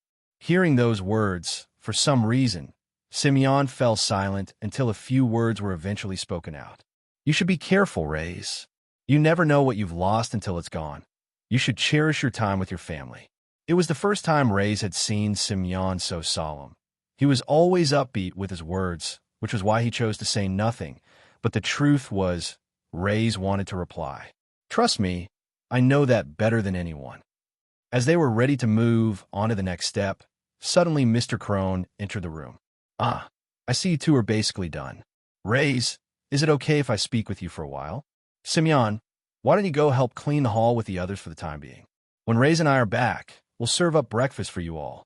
"Of course," Simeon agreed as he left, looking back briefly before exiting the room. "That's a little strange. I wonder why Mr. Crone wants to speak to Raze. Did he do something wrong?" Regardless, Simeon continued and entered the main hall. It was large, filled with armaments on stands that needed dusting. There was also a giant statue at the back of one of the legendary figures that had formed the Dark faction. Just from the face, one couldn't tell who it was because the statue depicted a hooded figure, but in all images and statues, the leader was portrayed in this manner. Then there was a large wooden floor. Each of the children had a separate area they were responsible for cleaning, and he could see Sappa scrubbing the floors diligently. Raze is sometimes hard to talk to. It would be good if I could get close to Sappa and find out what's up, but she can't speak. For some reason, even though that's the case, I feel like she's more approachable. Heading over to Sappa, Simeon was about to give it a try when he saw a bucket of water spill all over the area Sappa had just cleaned. The water was dark, filled with dirt. "Ah, crap," Grant exclaimed. "I dropped the bucket all over the place. I'm sorry, after you had just finished cleaning it all." "Well, what can you do? You don't mind cleaning it all again, do you?" "I don't mind cleaning it for you. But if you want to, then you just have to ask me. You have to say the words, 'Can you clean it?'" Finishing his sentence, the two twins, Bio and Gio, couldn't help giggling. They knew she was unable to speak. Everyone knew by now. "Ah, crap. Why did Grin have to target her?" Simeon thought, rubbing his eyelids. Sappa didn't say anything, of course, and decided to just continue cleaning up the mess that had just been made. It was easy work for her, and she knew what was happening. The two twins then looked at each other, as they suddenly had an idea. Picking up their buckets of dirty water from cleaning, the two of them started running straight at Sappa. "Hey, Gio, stop pushing me." "No, you stop pushing me, Bio." Colliding into each other, the buckets flew into the air, landing on Sappa and dousing her entirely. The other children turned their attention to Sappa as she was drenched in the filthy water. They recognized what was transpiring.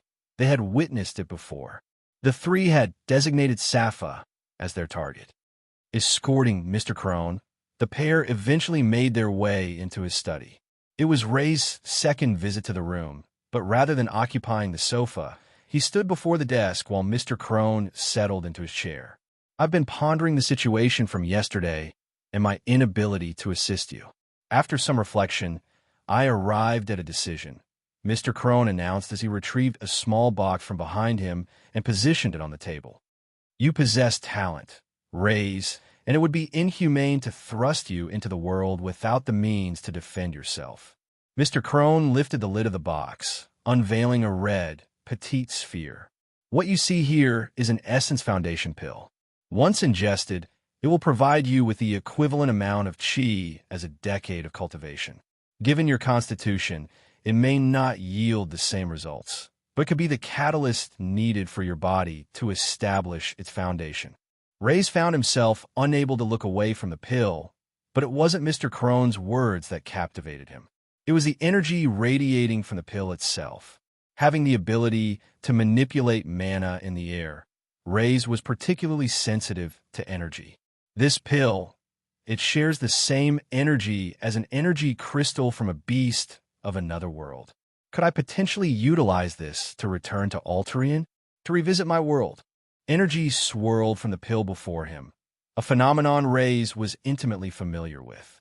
It was the same energy emanating from mythical creatures in his world, or more specifically, from the crystals they would relinquish upon their demise. Raze hailed from a planet called Alterian, a world devoid of such mythical beasts. Yet, mages, through their magic, strength, and rigorous testing, had achieved a breakthrough. The ability to create portals to other worlds, or perhaps other planets. The distinction remained unclear. On these foreign lands, mythical creatures, animals of immense power, capable of harnessing strength akin to mages, roamed freely. Upon their death, the crystals were uncovered. These crystals were a monumental breakthrough, empowering mages to craft items that enhanced their abilities, facilitated physical growth to ascend to the next star stage, and even opened portals themselves. This era was hailed as the golden period of magic, and to this day, portals were continually opened to hunt beasts for stronger crystals. Despite exploring numerous planets and locations, there remained no sign of other intelligent life, at least to Raze's knowledge. A high-star mage, equipped with the knowledge of magic circle formations, can utilize their own mana to open a portal. As a one-star mage, my mana is insufficient. However, instead of using my own mana, I can harness the power of a crystal, or in this instance, this pill. Human life, in any other form, had yet to be discovered through the open portals. The world Raze currently inhabited was beyond imagination, yet it existed. Thus, there was a glimmer of hope that a portal could lead him back to Alterian. It's unlikely that I will succeed on my first attempt. Nevertheless, even if I am transported to another location, I can hunt beasts, gather more crystals to augment my body's strength, and progress to the next star stage. This pill is exceedingly rare, Raze, Crone continued. For individuals like us, acquiring something of this nature could take a lifetime. For intermediate and deity stage Pagna warriors, this might be trivial, but we are not them. It is imperative that you do not inform the other students of my involvement.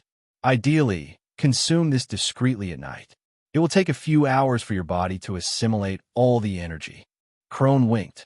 Raze was genuinely perplexed by Crone's generosity. It concerned him that there might be an ulterior motive. However, for the time being, he decided not to dwell on it, as he had no intention of using the pill as Crone had advised. With that, their meeting concluded, and they rejoined the others for breakfast. As they exited the room and entered the main hall, they noticed Sappa's soaked, water dripping from her body. "What happened here?" Crone inquired. "It was us, sir," Gio confessed, bowing down. "My brother and I were careless while playing and made a mistake. We will clean it up immediately." "It's okay," Crone reassured. "Sappa, clean yourself up, change your clothes, and then join us for breakfast. The rest of you, don't worry about this. I will handle it." The group complied, and everyone prepared for breakfast, with Grin, Gio, and Bio sporting broad smiles. Breakfast was uneventful. Sappa joined later, and everyone enjoyed their meal. A brief respite followed before they resumed their chores. Since Simeon had praised Raze's culinary skills, they continued to work together in the kitchen, preparing both lunch and dinner. While busily chopping vegetables, Simeon could no longer contain himself. "Hey man, I'm not sure if your sister planned to tell you, but what happened to her this morning wasn't an accident," Simeon revealed. "You mean her being soaked with water?" Raze asked. "Yes, man. Look, I've witnessed it before. Those guys resent anyone talented encroaching on their territory. They relish being Crone's star pupils and are easily envious. If you outshine them, they will attempt to knock you down. Why do you think my scores are always so low during practice?" "Because you suck," Raze retorted instantly. Simeon felt as if an arrow had pierced his heart, but he tried to dismiss it because, in all honesty, there was some truth to it. He was merely attempting to salvage his pride. "Hey, I'm serious here. Things will only escalate. The last person they did this to ended up fleeing the temple. They've done it before and gotten away with it, so they'll do it again." Ray sighed, realizing the direction Simeon was headed. "You said it yourself. It's happened before and will happen again. So things won't change unless someone does something. If I intervene, it won't alter the situation. Sappa needs to stand up for herself. There are plenty of people like them out in the world, so when it happens again and no one is there to protect her, what is she going to do? Cry like she did now? Will a white knight like you come to her rescue?" Simeon's face flushed with embarrassment at the remark. "Besides, what am I supposed to do? She's stronger than me. I'm just a weakling who'll get hurt in the process," Raze added, as he continued chopping the carrots before him. "But she's your SI dash." "Enough," Raze interjected sharply. It was the first time he had raised his voice, especially at Simeon.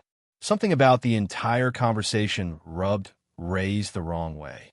It didn't help that his body was reacting contrary to his thoughts. When he saw his sister earlier, he yearned to rush over and embrace her. But Raze also understood that just because someone is family doesn't mean they need to be kind to you. Family, being the ones closest to you, are often the ones who can hurt you the most. It was best for Sappa to become stronger independently. Outside, a group of children were sweeping the ground. Sappa was near the stairs leading up to the temple, while Grin and the twins occupied the vast courtyard. They occasionally glanced over their shoulders at Sappa. "That was really clever what you did back there," Gio chuckled. "How long do you think this one will last?" Bio inquired. "I don't know. She might stay a bit longer since she has her brother with her." "Yeah, but he's a weakling. It's not like he can do anything. Maybe we should target him as well. That way, she'll leave quicker and they'll both be gone." "No," Grin interjected, interrupting the two. "Leave her brother alone. He seems unaffected by what is happening. I'm sure the two aren't close, and besides, like you said, he's weak. There's nothing to worry about." Although Grin expressed these thoughts, he was contemplating something different. There was something disconcerting about the new boy. I'm not sure if I imagined it or not, but when he came out with Crone and saw his sister, it was only for a moment, but those eyes. I don't know why, but my whole body trembles every time I think about it. As evening approached, mirroring the day before, it was time for their afternoon training. Raze, once more involved in the physical exercises, struggled as he had previously, but endeavored to push himself a bit further. "I think I lasted 3 minutes and 25 seconds this time. If I stay on track, I can improve bit by bit.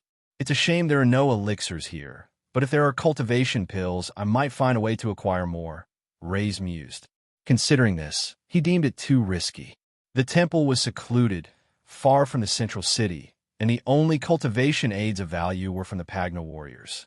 Unless he courted danger, he needed to chart his own path for growth. With my current stamina, I might not even make it there and back before sunrise. During the run, Sappa was near the lead, running closely behind Grin. Seeing this, Grin quickened his pace. Other students began to lag, but Sappa, determination etched on her face, maintained her speed. Grin thought with a hint of irritation. What's she trying to prove? Overtake me? Just who does she think she is? In a sudden move, Grin lifted his foot carefully, and at the right time, he stomped on Sappa's foot, causing her to trip. Because of their swift pace, she fell hard, scraping her hand against the ground. Seeing the mishap, Crone swiftly ordered everyone to stop and move to the next phase. Simeon, meanwhile, eyed Grin and the twins with evident displeasure, occasionally shooting glances at Raze. Does he genuinely not care about his sister? Simeon pondered. Next came meditation, channeling energy and refining one's chi. Raze enjoyed this immensely, feeling the power of his dark core grow stronger. Soon, they transitioned to the practical lesson. Now that you've mastered the two-step shift, I want to teach you about controlling distance in a real scenario, Crone announced. Pair up with someone of similar ability. Stand with your fist just touching your opponent's nose. Take 2 steps back, execute the two-step shift, and return to the starting position. Your partner's task is to focus on the incoming fist, resisting the urge to flinch. Start slow, then gradually increase speed. If a hit seems inevitable, dodge, but only if you see it coming. As the students began to pair up, Simeon approached Raze. "Hey, I know I'm ahead of you in this, but first, I think I'm the only one who talks to you, and secondly, matching you against the younger ones? It's clearly a disadvantage." Raze merely shrugged in response. Simeon initiated, throwing punches without the steps. Raze was unfazed. Even when Simeon incorporated the two-step shift, Raze remained steady, almost looking a little bored. "Is it really not that frightening?" Simeon inquired. "Are you trying to get me to actually hit you?" Simeon had to admit, right now Raze had a really punchable face. He soon regretted asking. Raze, in a mock attempt, sent a fist towards Simeon, who stumbled back in surprise. "How are you so composed? I couldn't even keep my eyes open." Simeon questioned.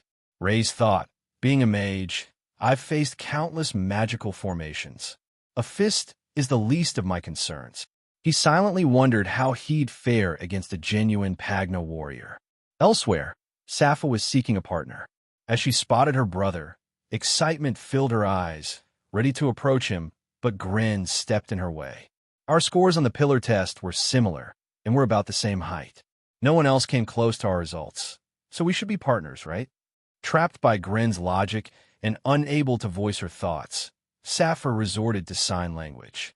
"All right, here I go," Grin stated, letting out his fist. Overzealous, he shot his fist out, striking Sappa's nose. Blood splattered as she fell, dazed and hurt. "I'm so sorry. I misjudged the distance. I should have listened to Crone," Grin exclaimed, offering a helping hand and bowing several times. Sappa, overwhelmed with emotion and on the verge of tears, refused the gesture. With her family gone and her brother's indifference, she felt utterly lost and alone. When she heard Crone praising her for her skills in martial arts, she thought she could immerse herself in that. But now she was being treated this way. Why? Simeon took a step forward, halting abruptly and staring at the ground. "I really want to help," Simeon thought. "It's clear they're doing this intentionally. Even if I mention it to Mr. Crone, he'll just reprimand them.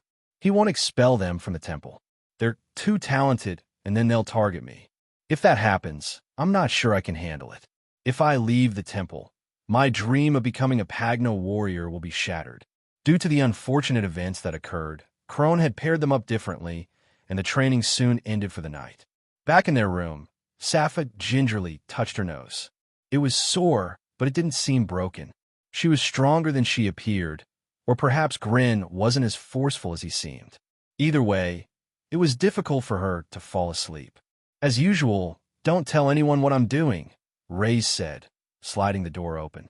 However, he didn't walk out and just stood by the door before sliding it back again.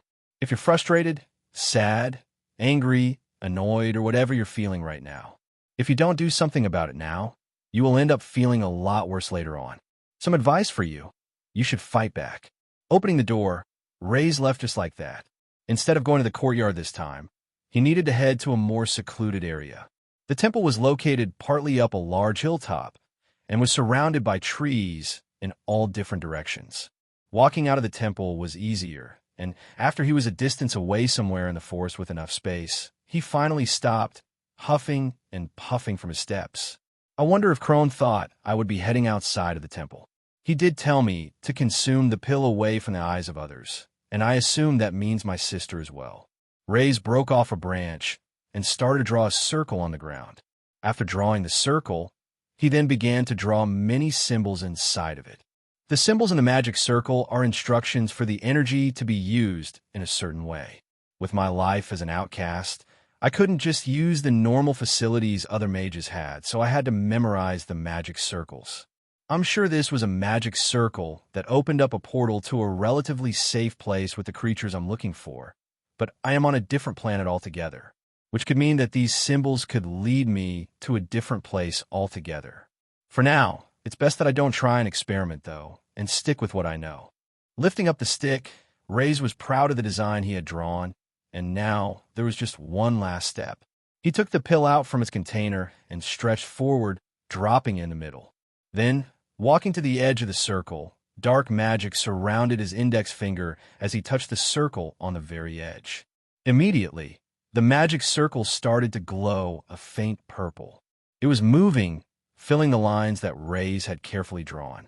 When all the lines were filled, it started to light up, and the energy from the pill was being drawn out. I would have liked to have known what would have happened if I was to eat the pill, but right now, this is the much safer bet. Raze had a large grin on his face, because right in front of his eyes was a large glowing portal. It looked like a giant floating mirror, but there was no reflection. Instead, a mystical glowing power that was lighting up the forest. It worked, Raze said to himself, and didn't hesitate as he took a step forward into the portal. Let's get stronger, and then I can deal with this world of martial arts. Stepping through the portal was always bizarre. The sensation was like temporarily losing one's grip on existence, ethereal and almost vacant.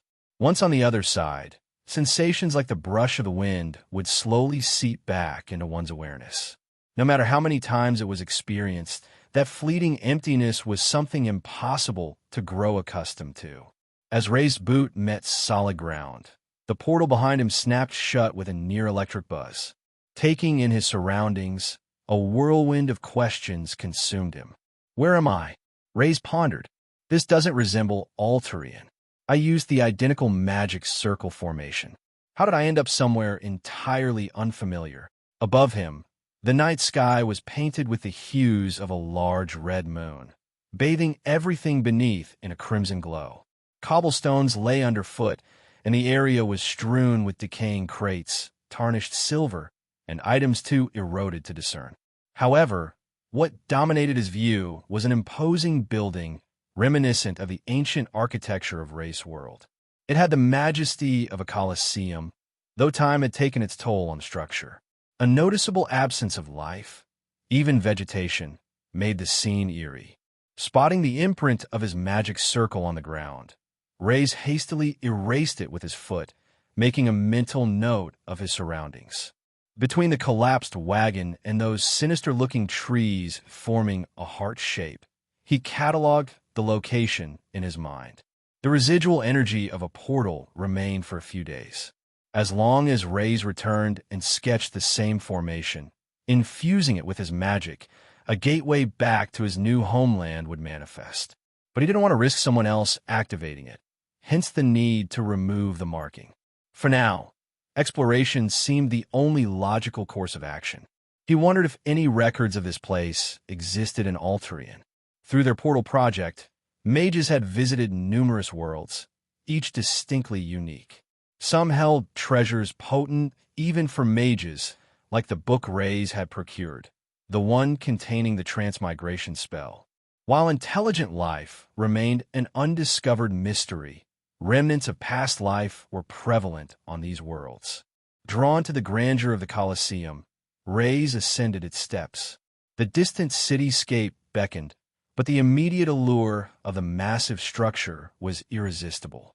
Suddenly, a guttural growl reverberated from his right. Turning, Raze's eyes locked onto a capsized carriage, behind which glowed 3 menacing eyes. "Trust me, growling at me won't end well for you," Raze warned, magic pulsating around his entire hand, amplifying in intensity. With a terrifying roar, a beastly creature lunged from the shadows of the carriage. About the size of a husky, but far more menacing with its triad of eyes, spike-laden back, and hairless, ruby-red skin. As it launched toward him, Raze thrust forward, dark pulse. A surge of shadowy energy burst forth, slamming into the creature, piercing its midsection. As it hurtled onward, Raze deftly evaded its snapping jaws with a roll. Recomposing himself, he noticed the creature, though gravely injured, remained a threat. Lifting his arm, he pointed it at the head and unleashed a smaller, yet more focused dark pulse, instantly incapacitating the beast. "Ugh, my leg is killing me." Maybe the 2-step shift would have been smarter. Why'd I trust my instincts? The creature, once defeated, emitted a mysterious black mist. The ethereal veil floated towards Raze, sinking seamlessly into his skin, drawn magnetically towards his dark core. The perks of dark magic that my previous body couldn't capitalize on. A smirk played on Raze's lips. Each life taken boosts the dark element. It's why it's been shunned, labeled as taboo. My previous wind core limited my dark potential. Not this time. His gaze landed on the fallen beast, reflecting on their skirmish. Stronger attacks, but such limited mana. 3 more dark pulses at most without casting anything else. His hands got to work, tearing into the creature with unsettling expertise. Blood spurted and flesh parted until he found his prize, a crystal. Bingo! This is why I'm here. His eyes sparkled with excitement. The crystal shimmered faintly, a muted yellow hue hinting at its power. The creature was what was known as a basic creature, which gave basic crystals like this one. To the normal folk, it was a treasure. To the top mages, it was nothing, but to a 1-star mage like Raze, every bit mattered. Tucking the crystal away, he diverted his attention to the nearby crates and cases. Moments later, he held up a ring. Finding a patch of ground, he began to craft another magic circle. In my former life, status restrained me. I made ends meet selling enhanced gear and elixirs to boost mages. Dark magic creations were the pinnacle, if only they didn't come with their quirks. Upon finishing the circle, the ring and crystal met. Fueled by dark magic, an item could reach a caliber fit for a 3-star mage. A swift magic-infused gesture lit the circle. The silver ring began its transformation, emerging with a regal purple hue. "Reveal the ring's properties," Raze commanded. A ghostly whisper answered. "The cursed dark ring. The item is bound to a single user. If taken off, the ring will be destroyed. If destroyed, the user will lose 10% of its dark attribute power." The catch of dark magic: the items were always cursed, meaning it always demanded a price. A general use item had been transformed into something personal and untradeable. On top of that, if the item was destroyed, even in battle, or Raze wanted to use a better item in the future, he would have to deal with losing some of his power. For the one who wears this ring, with each life taken with the use of dark magic, a portion of their mana will return. Yes, that's the 3-star magic boost I needed. Raze slid the ring onto his index finger. A brief surge of power, an intimate connection with his core, and then nothing. With this, hunting beasts just got a lot easier. He resumed his journey towards the Colosseum. Suddenly, a distant scream echoed. "Ark!" Raze's steps faltered. Was that a human? Locating where the sound had come from, it appeared it was towards the large building to his right, the place he was originally going to head to. One would be a fool to head over to a scream like that, Raze thought. That is only a recipe to get killed. We're not in some kind of horror movie, so it's best that I stay away from that. With this thought in mind, Raze decided to continue to explore the outside platform that went along the side of the large building. The noise was bothering Raze, though, and for a number of reasons. One, this was a portal to another planet, one with the same creatures that he had come across when he went through portals on Altarian.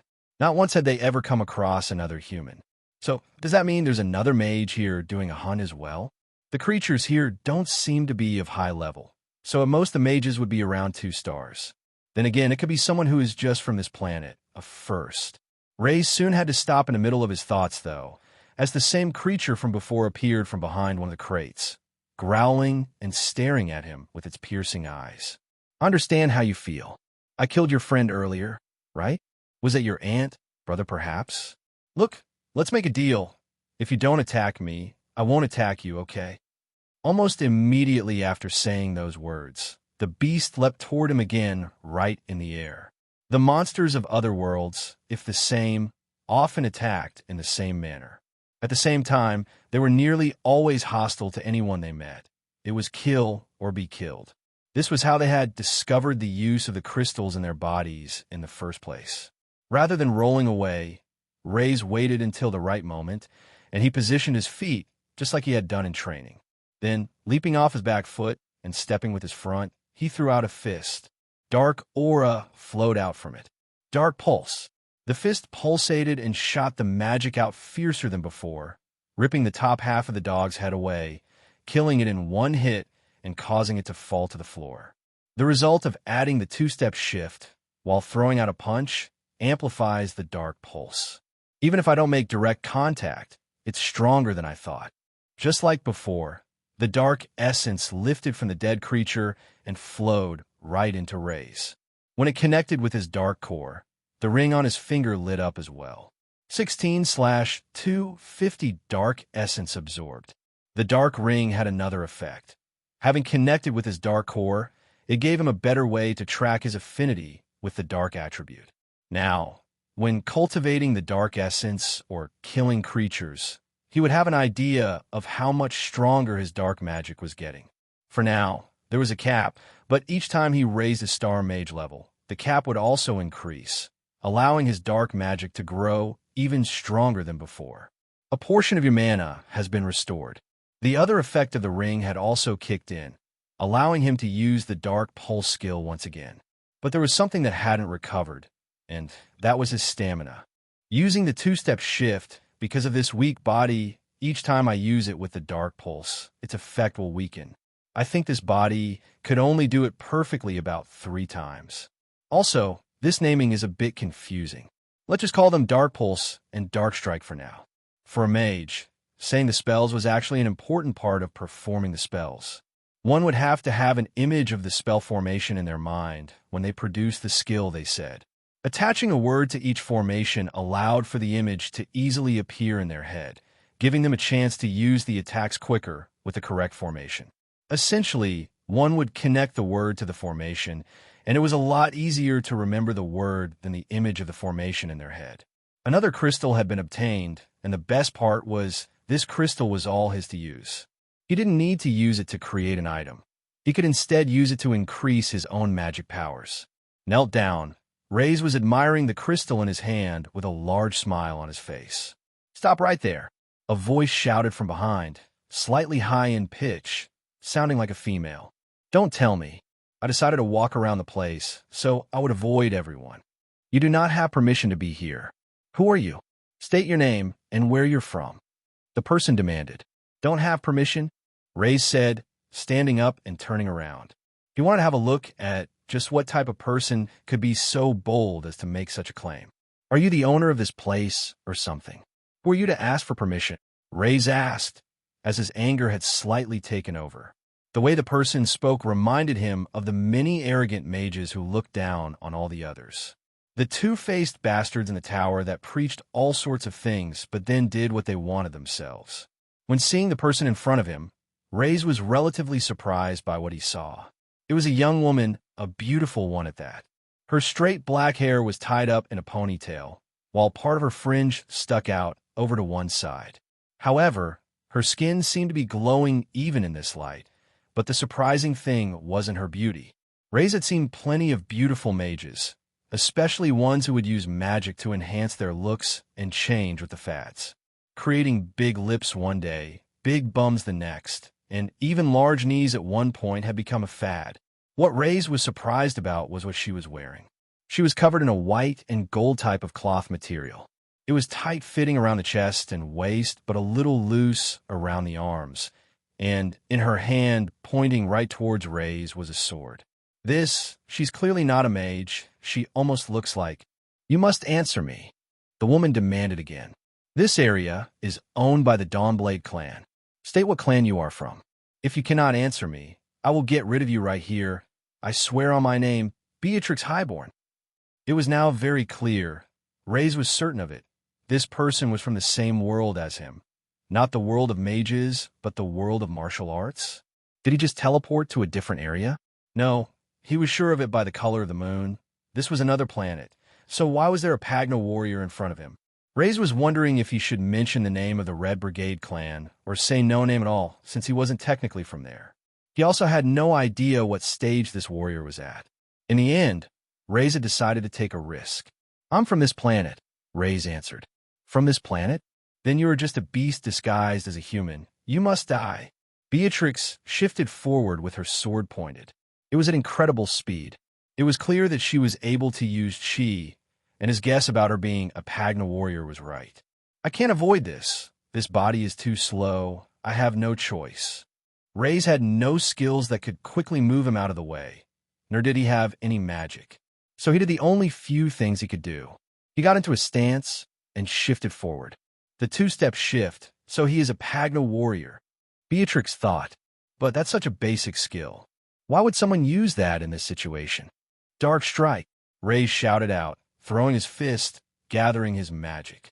The movements were simple, too simple, and Beatrix was able to avoid the strike, and instead she thrust her sword forward with her chi, right toward Raze's chest.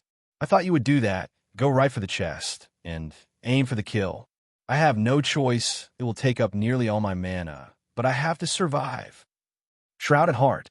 The sword hit Raze right on the chest, and his entire body was sent flying through the air.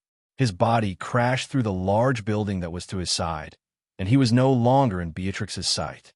That felt a little strange, Beatrix thought, looking at her sword. It was fine, but what was of more concern was her own shoulder.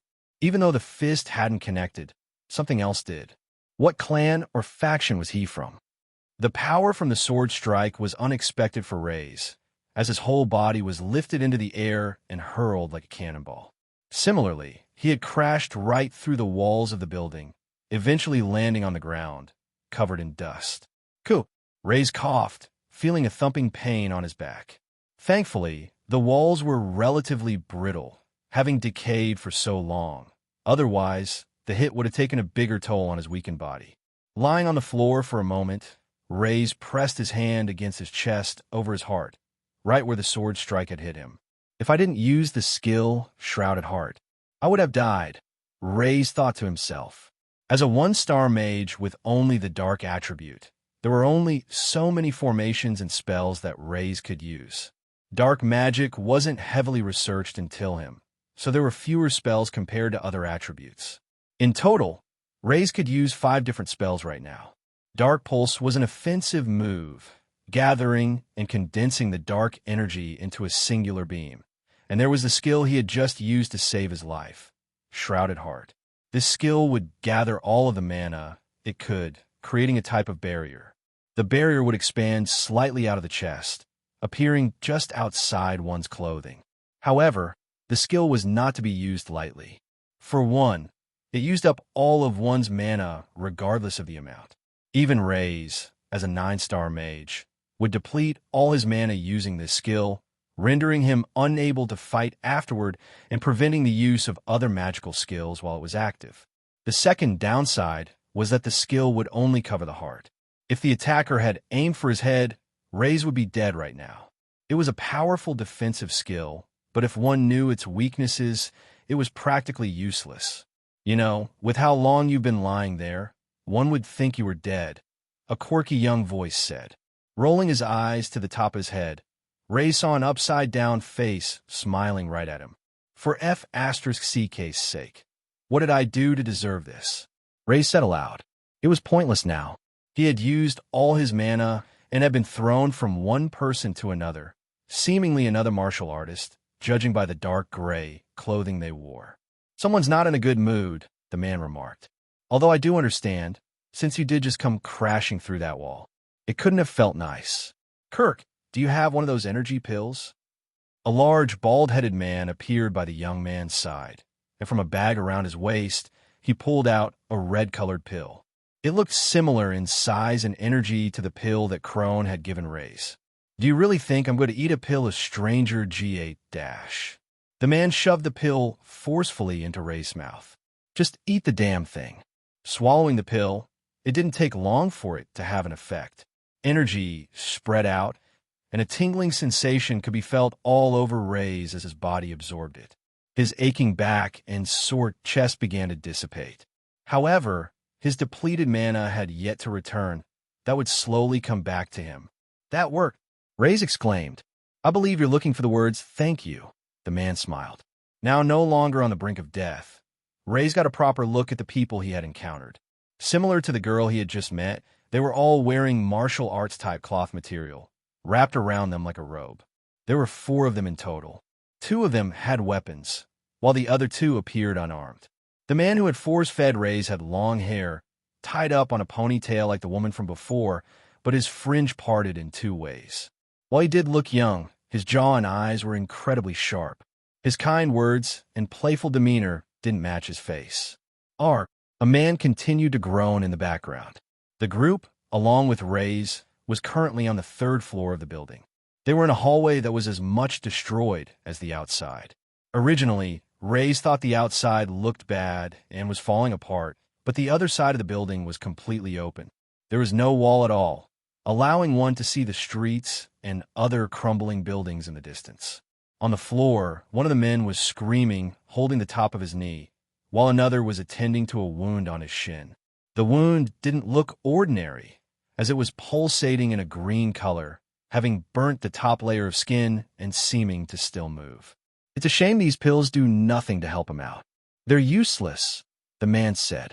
It might be best for us to head back. From a distance, Raze recognized something similar about the wound. During mage raids, they had suffered similar attacks from beasts. Raze began to walk over for a closer look. What are you doing? The young man asked. I don't like to have debts, so consider this a debt paid, Raze said. The man attending to the wound looked unsure about Raze approaching them. He looked to the young man who seemed to be the boss of the group, who politely nodded his head. Raze, now close enough, confirmed it was the same type of wound after all. Placing his hands at the top of the knee and the bottom of the foot, he closed his eyes. I've barely recovered any mana back. I don't even have enough strength to perform a dark pulse, but I can at least do a dark clean of this level, Raze thought. Dark clean, Raze whispered quietly, and the dark energy from his hands started to trickle, moving over the green, pulsating parts of the wound.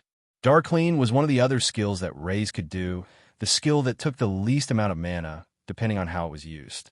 Dark energy was destructive in nature, and this skill allowed it to destroy certain things on a level as long as it could be covered in dark magic.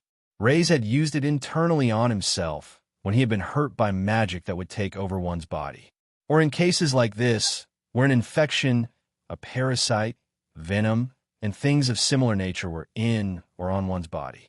The dark energy stayed on it for a moment, and then it completely disappeared, but with it, so had the green color on the wound. From a look on the man's face, the pain did as well. It's gone, the one attending to the wound said. It's completely gone. The young man's eyes widened with surprise. The infection is gone, but the wound still needs to be treated and healed. Do your best to bandage it up, Raze said. This is not us being equal, the young man said. You have done me a far bigger favor than you might have realized. Are you at the middle stage, or possibly the deity stage? Raze had heard these stages before. They were high-level Pagna warriors. So why was he being confused as one now? How had he did really been that special? Mages eventually would end up carrying potions around that would not just take away the infection, but heal the wound as well. The good thing was he now knew when he got back that he should keep certain skills to himself if he didn't want to cause a misunderstanding. I'm not. I'm just a bit different, Raze answered. The expression on the young man's face didn't change, making it hard for Raze to read. The proposal in itself was quite absurd. Since he was only a teen, wouldn't it be impossible for him to have reached those stages already? And wouldn't people of that status be wildly known? The question seemed to be more of a probing one. Come back, the young man cheerily said. As I said, what you have done is too much. I now clearly owe you a reward. In a week's time, I will prepare something nice for you.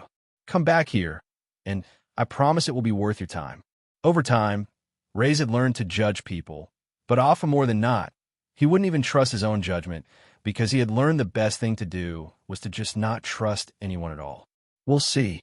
I won't make any promises, Raze answered. The young man smiled and nodded, seemingly taking Raze's answer as a yes. The name is Dame. Oh, great one. Do you mind telling me your name? Telling him his real name might cause problems in the future if Dame was indeed from the same world as him.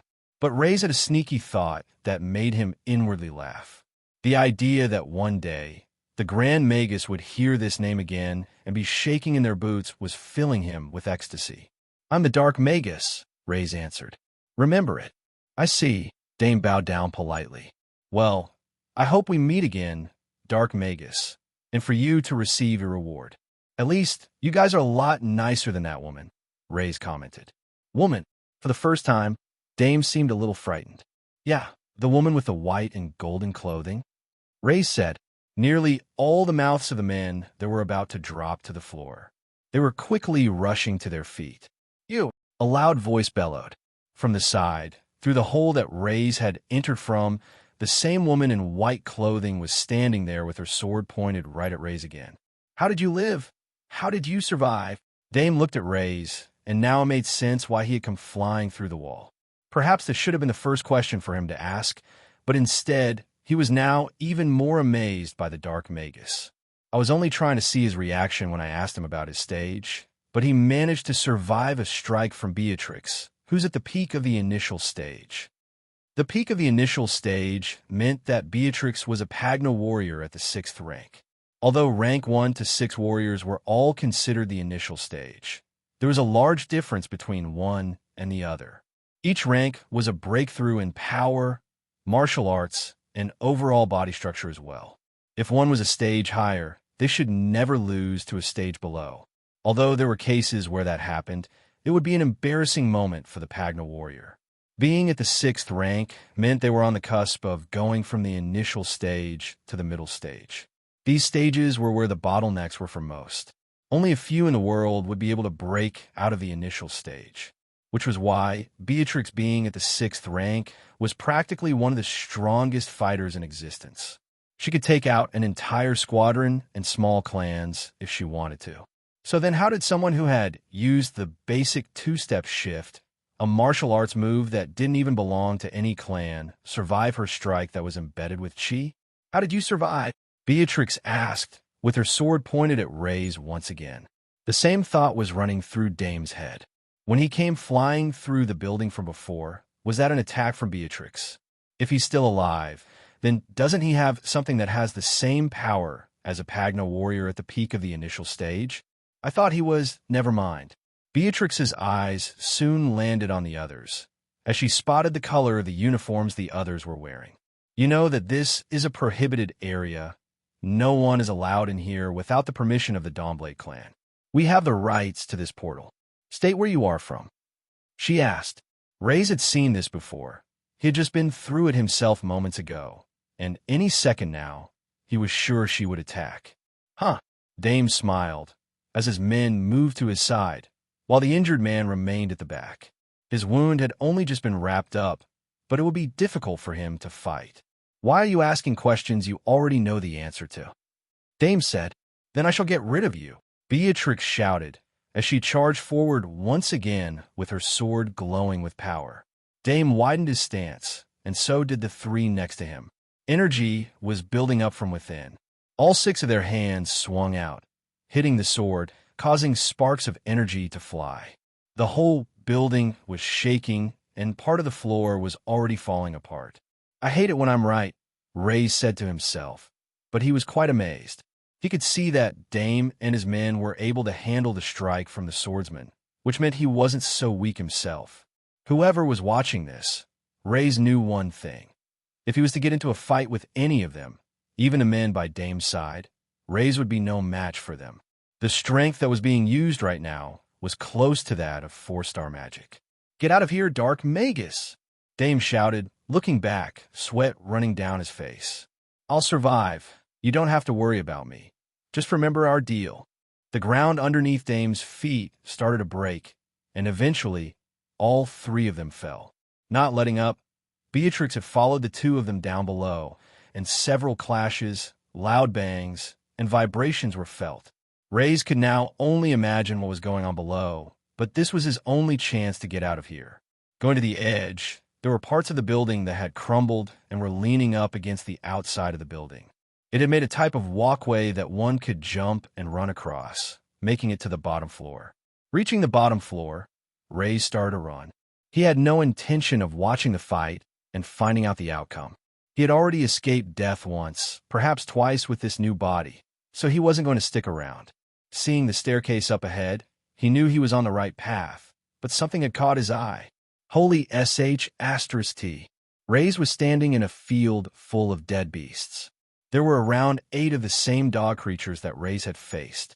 All of them had a clean cut on their body, having been slashed in half, head decapitated. It was clear that they had all been killed in one strike. Was all of this the work of that swordsman from before?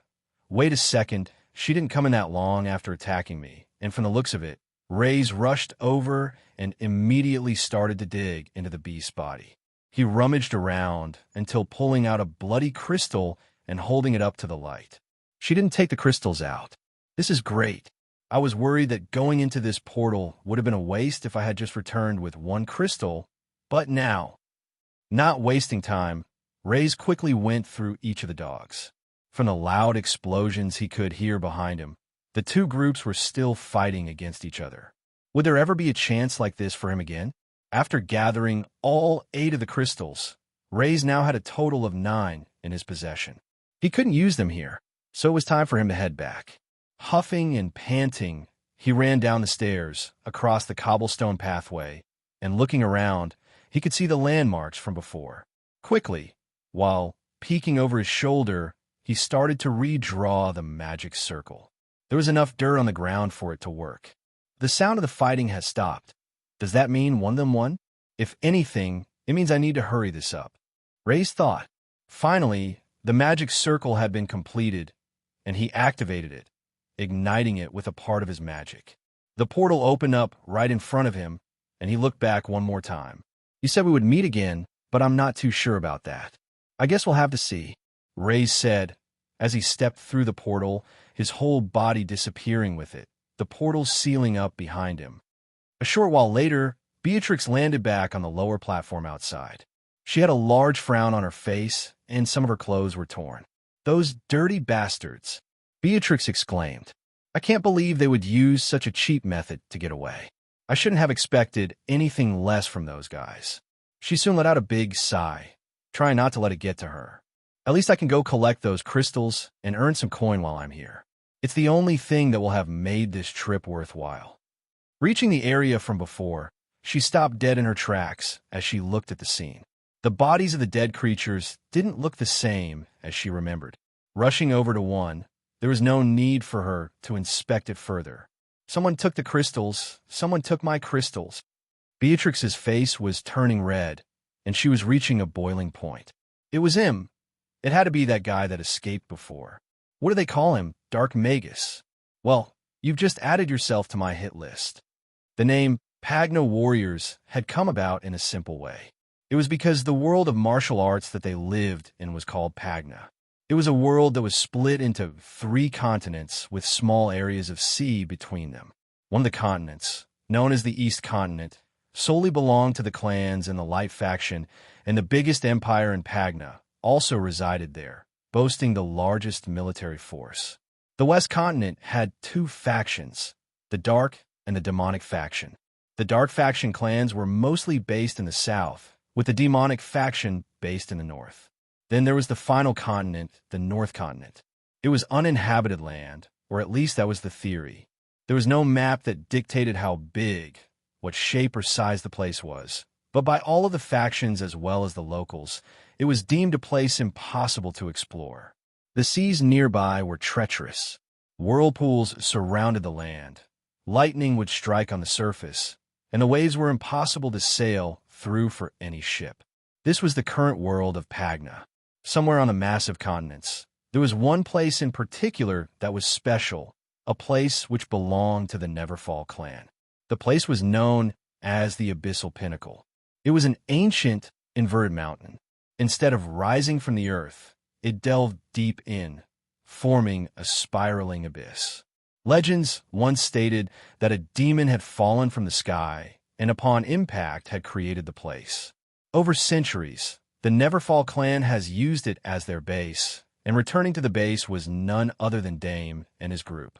They were currently walking down a spiraling staircase that went deeper into the clan's base. The base was split into different levels. On the upper levels, pathways were carved into the side of the walls. The lower members lived and trained here, and as they cultivated and grew their powers, they were allowed to head to the lower levels. Sir, where are you going? Fixteen asked. Fixteen was Dame's right-hand man. The two of them had been together since they were young and were around the same age. They had even attended the Pagna Academy together. If there was anyone that Dame trusted, it was him. I mean, aren't we going to inform the master of our return, or the fact that we ran into Beatrix Highborn? If she finds out who you are, it could cause us a big headache, Fixteen said. We barely managed to escape with our lives, Kirk said, patting the sweat on the top of his large bald head. The abyss also got hotter as one went further down. Don't you see? That's what's not important right now, Dame smiled. Carlson's leg is completely fine. They actually managed to heal the infection of a beast, something that only middle-stage warriors are able to do. Okay, Fixteen said as he was trying to climb down the stairs faster to catch up to Dame, who was speeding off ahead. Doesn't that just mean he's a middle-stage warrior? Fixteen said, although that is impressive, I still don't understand why you're acting this way. It's not as if you've never seen a middle-stage warrior before. Stopping in his tracks, Dame turned around with his fists by his hips. The look was the same as a parent that was disappointed in the actions of their child. Have you ever seen him before? Dame asked. Don't you think we would have known someone if they were at the middle stage and looked that young? The whole world would have known of him. And there's one thing that you probably missed. Dame tapped the side of his nose and had a large smirk on his face. That kid, he had next to no chi. That's why the pill worked on him so well. All of the faces in the group had dropped. No chi. Carlson said, "That's impossible otherwise. How would he have been able to heal my leg?" "Exactly," Dame said, as he continued to hurry down the stairs, and the others had to follow to try to listen to his explanation. Not only did he have no chi, but he was able to survive an attack for Beatrix, and to finish it all off, he healed your leg. It's as clear as day. What he used were powers that aren't from our world. The others didn't say anything because they thought what Dame was suggesting was crazy talk. How long had they been using the portals to travel to other realms, to other worlds and dungeons, yet none of them ever had signs of human life, and not humans that looked like them? What were the chances that they would be the ones to discover this? This was something that would have at least been revealed by one of the deity stage warriors. Eventually, after the group went deeper into the inverted mountain, they came across what was known as the Abyssal Library. It was a vast cavern filled with ancient scrolls, tomes, and books. In here, there were forbidden techniques, rituals, and the clan's secrets. Some of the scrolls and books were said to whisper to only those that they felt worthy of hearing their words. "So what are we doing in the clan's library then?" Fixtine asked. "That you so desperately had to get to before going to Master. Don't you remember what I said?" Dame replied, as he was scanning the bookshelves, looking for something in particular. "The Dark Magus is one that is not from our world, which means they have extreme knowledge, possibly items and more that we don't have here. This world is about give and take, and, judging by how he reacted, he's also one that believes in this concept. If we give him a few things, then I'm sure there are things that we can get in return from him. It's quite possible he could be the one that could change our entire clan forever, and the status quo that has existed for a long time will finally break." Just then, Dame had found what he was looking for and pulled out a book. "You can't be serious," Kirk said, looking around. "That's one of our clan's techniques. We aren't allowed to teach that to outsiders. If someone finds out what you did, you could be executed." "Relax yourself," Dame said. "Think of the big picture. Think of what we could get in return from him. The Dark Magus will be our biggest helper and the start of a change in our world." A portal opened up in the middle of the forest, and stepping out of it was Raze, who had managed to return safely. He turned his head to look behind him, making sure that the portal closed, because the last thing he wanted was for any of those creatures to come after him.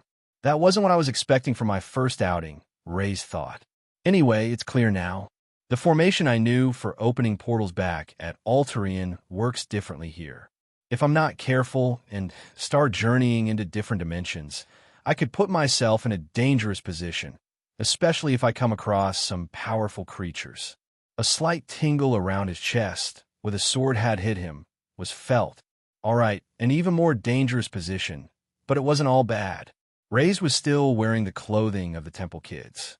It was a simple, dirty brown cloth material with a band around his waist. The handy thing was that inside there were pockets.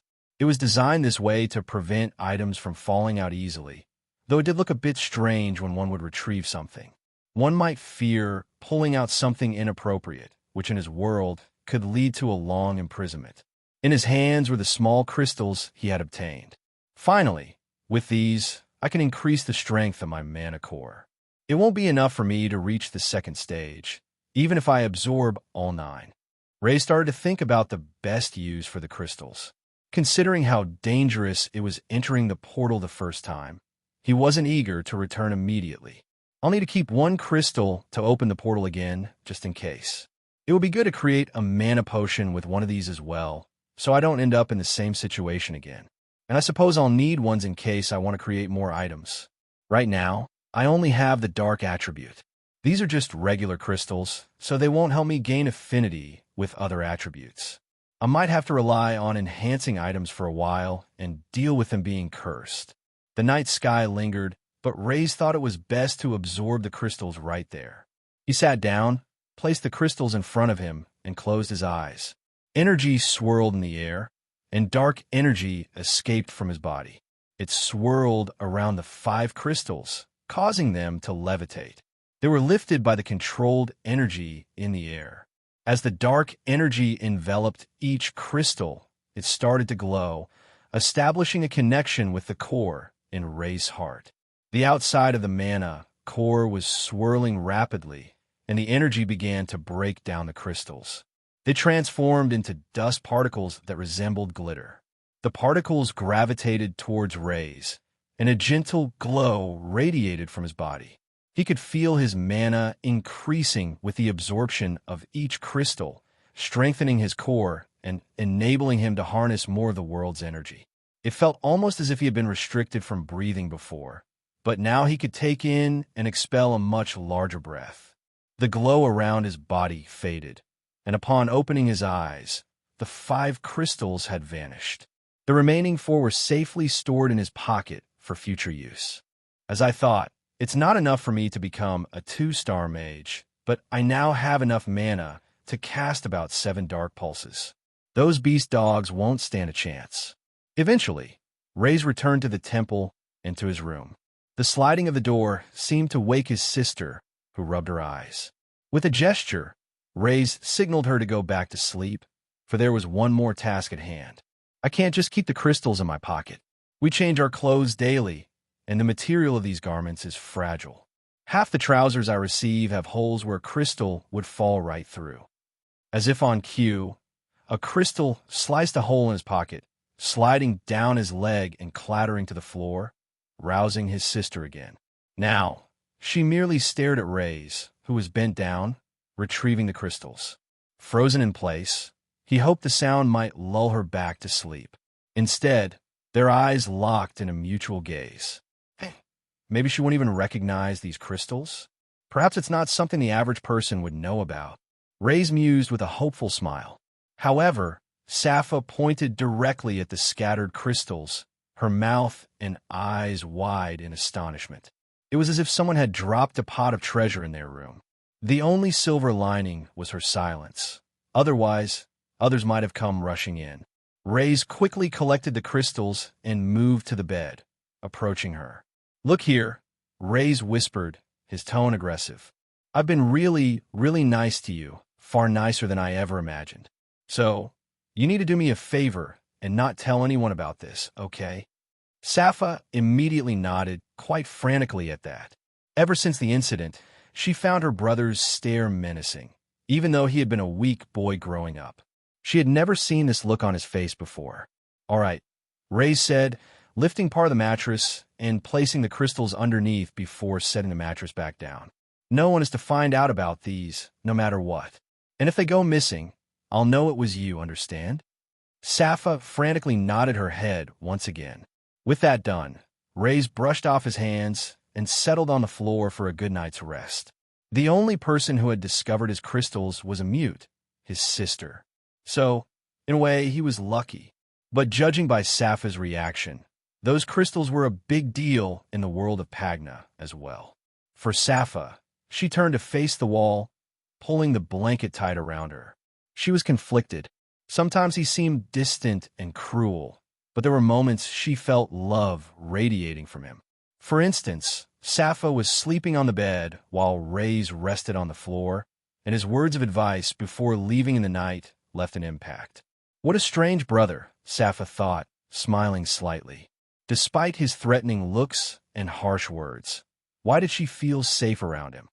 Waking up was a struggle for Raze. He had spent half the night in another dimension, so he had gotten only a few hours of sleep. It was time for their chores, but Raze was in a deep sleep. Sappa, unable to call out his name, pondered how to wake her brother up, especially since she wasn't allowed to touch him. In the end, she decided to leave him be. However, this didn't sit well with the others. A few minutes later, the door slid open. A young man in a red uniform, Sonny, entered for another visit. "So this is the lazy boy, huh? Look, Sappa, if you can't shout his name, then all you need to do is shake him a bit," Sonny suggested. As he moved forward, Sappa grabbed his hand, shaking her head. "What's wrong? Come on, he won't bite," Sonny reassured, gently moving his hand away and approaching Raze. "Hey, wake up, lazy head," Sonny said, touching Raze's side and giving him a shake. Instantly, Raze's eyes snapped open, and he sprung up. "Don't touch me," Raze shouted loudly enough that the other kids in the neighboring rooms would have heard. "Hey, take it easy, Raze." "It's me," Sunny said, hands raised in a non-threatening manner. "Sorry, I should have known better after what happened to you." Raze's hands were behind his back.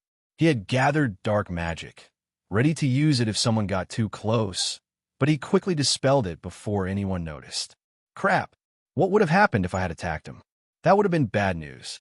"I'm sorry," Raze apologized, touching his head. "It hasn't been long since." Sunny observed Raze. He remembered the state of him when they first found him. It was normal for someone his age to react this way, but Sunny's assumption was off. It had nothing to do with that incident. "I don't know if this is a good time or not, but our clan master wants to speak to you. I think it's about your parents' death." Looking behind him, Raze glanced at the large temple situated atop a hill. He was huffing and panting as he continued his descent down the stairs. Why? Why would they build a temple on top of a hill? Raze complained aloud. "Haha." Sunny awkwardly laughed. He could tell Raze was quite annoyed. He had been complaining nearly the whole way down. "I'm sorry. I would have brought a carriage if it was possible, but the terrain is incredibly steep. It's actually quite common for clans to have their bases up high. It offers protection, provides a vantage point to see incoming attacks, and helps students build physical endurance as they come and go." "Exactly," Raze responded. "This is a temple, not a clan base." For Sunny, Raze was a peculiar sight. He had never seen someone of Raze's age struggle so much with mere steps. Though Raze wasn't a Pagna warrior, it was evident his physical condition and fitness weren't even at a basic standard. It might even be worse than a child. Currently, they were en route to the main town, where Raze had first entered this world and where the Red Brigade base was located. It was only the two of them traveling. Sunny felt there was no need to bring Sappa for mere questioning, especially given her limited communication abilities. Another concern was the potential for them to be targeted again. Sunny was confident in protecting one person, but was wary about two. "I wonder why they've called me now. What have they discovered about the original body's killer that they need to inform me about? What do they want to ask? I've already told them I've lost most of my memories," which is true. There's still something that perplexes me about the whole situation. Why target this kid's family? Even with what I've learned, it's baffling. And that damned leader, if he had questions, he should have approached us directly. Though frustrated, Raze tried to focus on the positive. He had many queries about this world, and Sunny, with his Pagna warrior knowledge, might have the answers he sought. Eventually, they reached the end of the staircase. Though they still had to traverse a pathway through the forest of town, Raze finally caught his breath enough to voice his questions. "Portals," Raze began. "I heard the other kids talking about them. Portals leading to other worlds. Is that true? Do Pagna warriors use them too?" "Oh, so you're starting to get interested in the Pagna warrior world," Sunny smiled. "Many youngsters are, but it's a dangerous world, including the portals you mentioned." "Yes, they do exist, but they lead to other dimensions filled with deadly creatures. Many have lost their lives due to these portals. If you see one appear, run and inform the nearest clan." "Appear out of nowhere?" Raze asked, intrigued. In Alterian, there was no such phenomenon. Portals to other realms there required magic to open. "Yes," Sunny replied. "It's rare, but when these portals open, they last for a specific duration. Typically, a clan will claim a portal and take responsibility for its safety, ensuring any threat emerging from it is neutralized. But, honestly, when a portal appears, it causes tension. Clans often fight over its ownership." This surprised Raze. In Alterian, portals weren't permanent. They needed to be reopened from the other side. Why the conflict over portal ownership? Wouldn't it be simpler to let another clan guard it if they offered? Raze inquired, though he suspected he knew the answer. "It might seem that way," Sunny began, "but it's because of the creatures within these portals. They possess crystals inside their bodies that are invaluable to Pagna warriors. They're also quite valuable for commoners, as they can be sold for a significant sum, even the most basic crystal." Now he knew the reaction from Sappa was clearly warranted. How would a child get their hands on crystals if the only sources were these portals and beasts? This realization made Raze slightly more optimistic about keeping some of the crystals. Perhaps he could sell one to acquire some money. With the money, he could purchase items and enhance them. There were items he could use to make things a tad easier. Why are the crystals so valuable? Raze inquired. As I mentioned earlier, they're actually valuable only to Pagna warriors. Commoners and the Empire don't value them. That's because the crystals can be transformed into chi pills to aid in one's cultivation, Sunny explained. The higher grade the crystal, the stronger the chi pill that can be produced. It's a useful tool for rapid growth, and the high-grade pills can help break through bottlenecks as well. Hence, it's primarily valuable to Pagna warriors.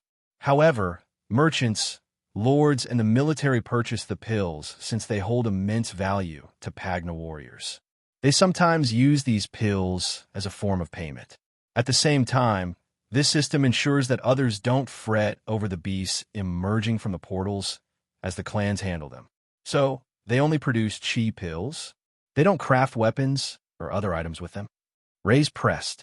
No, just chi pills. Raze contemplated.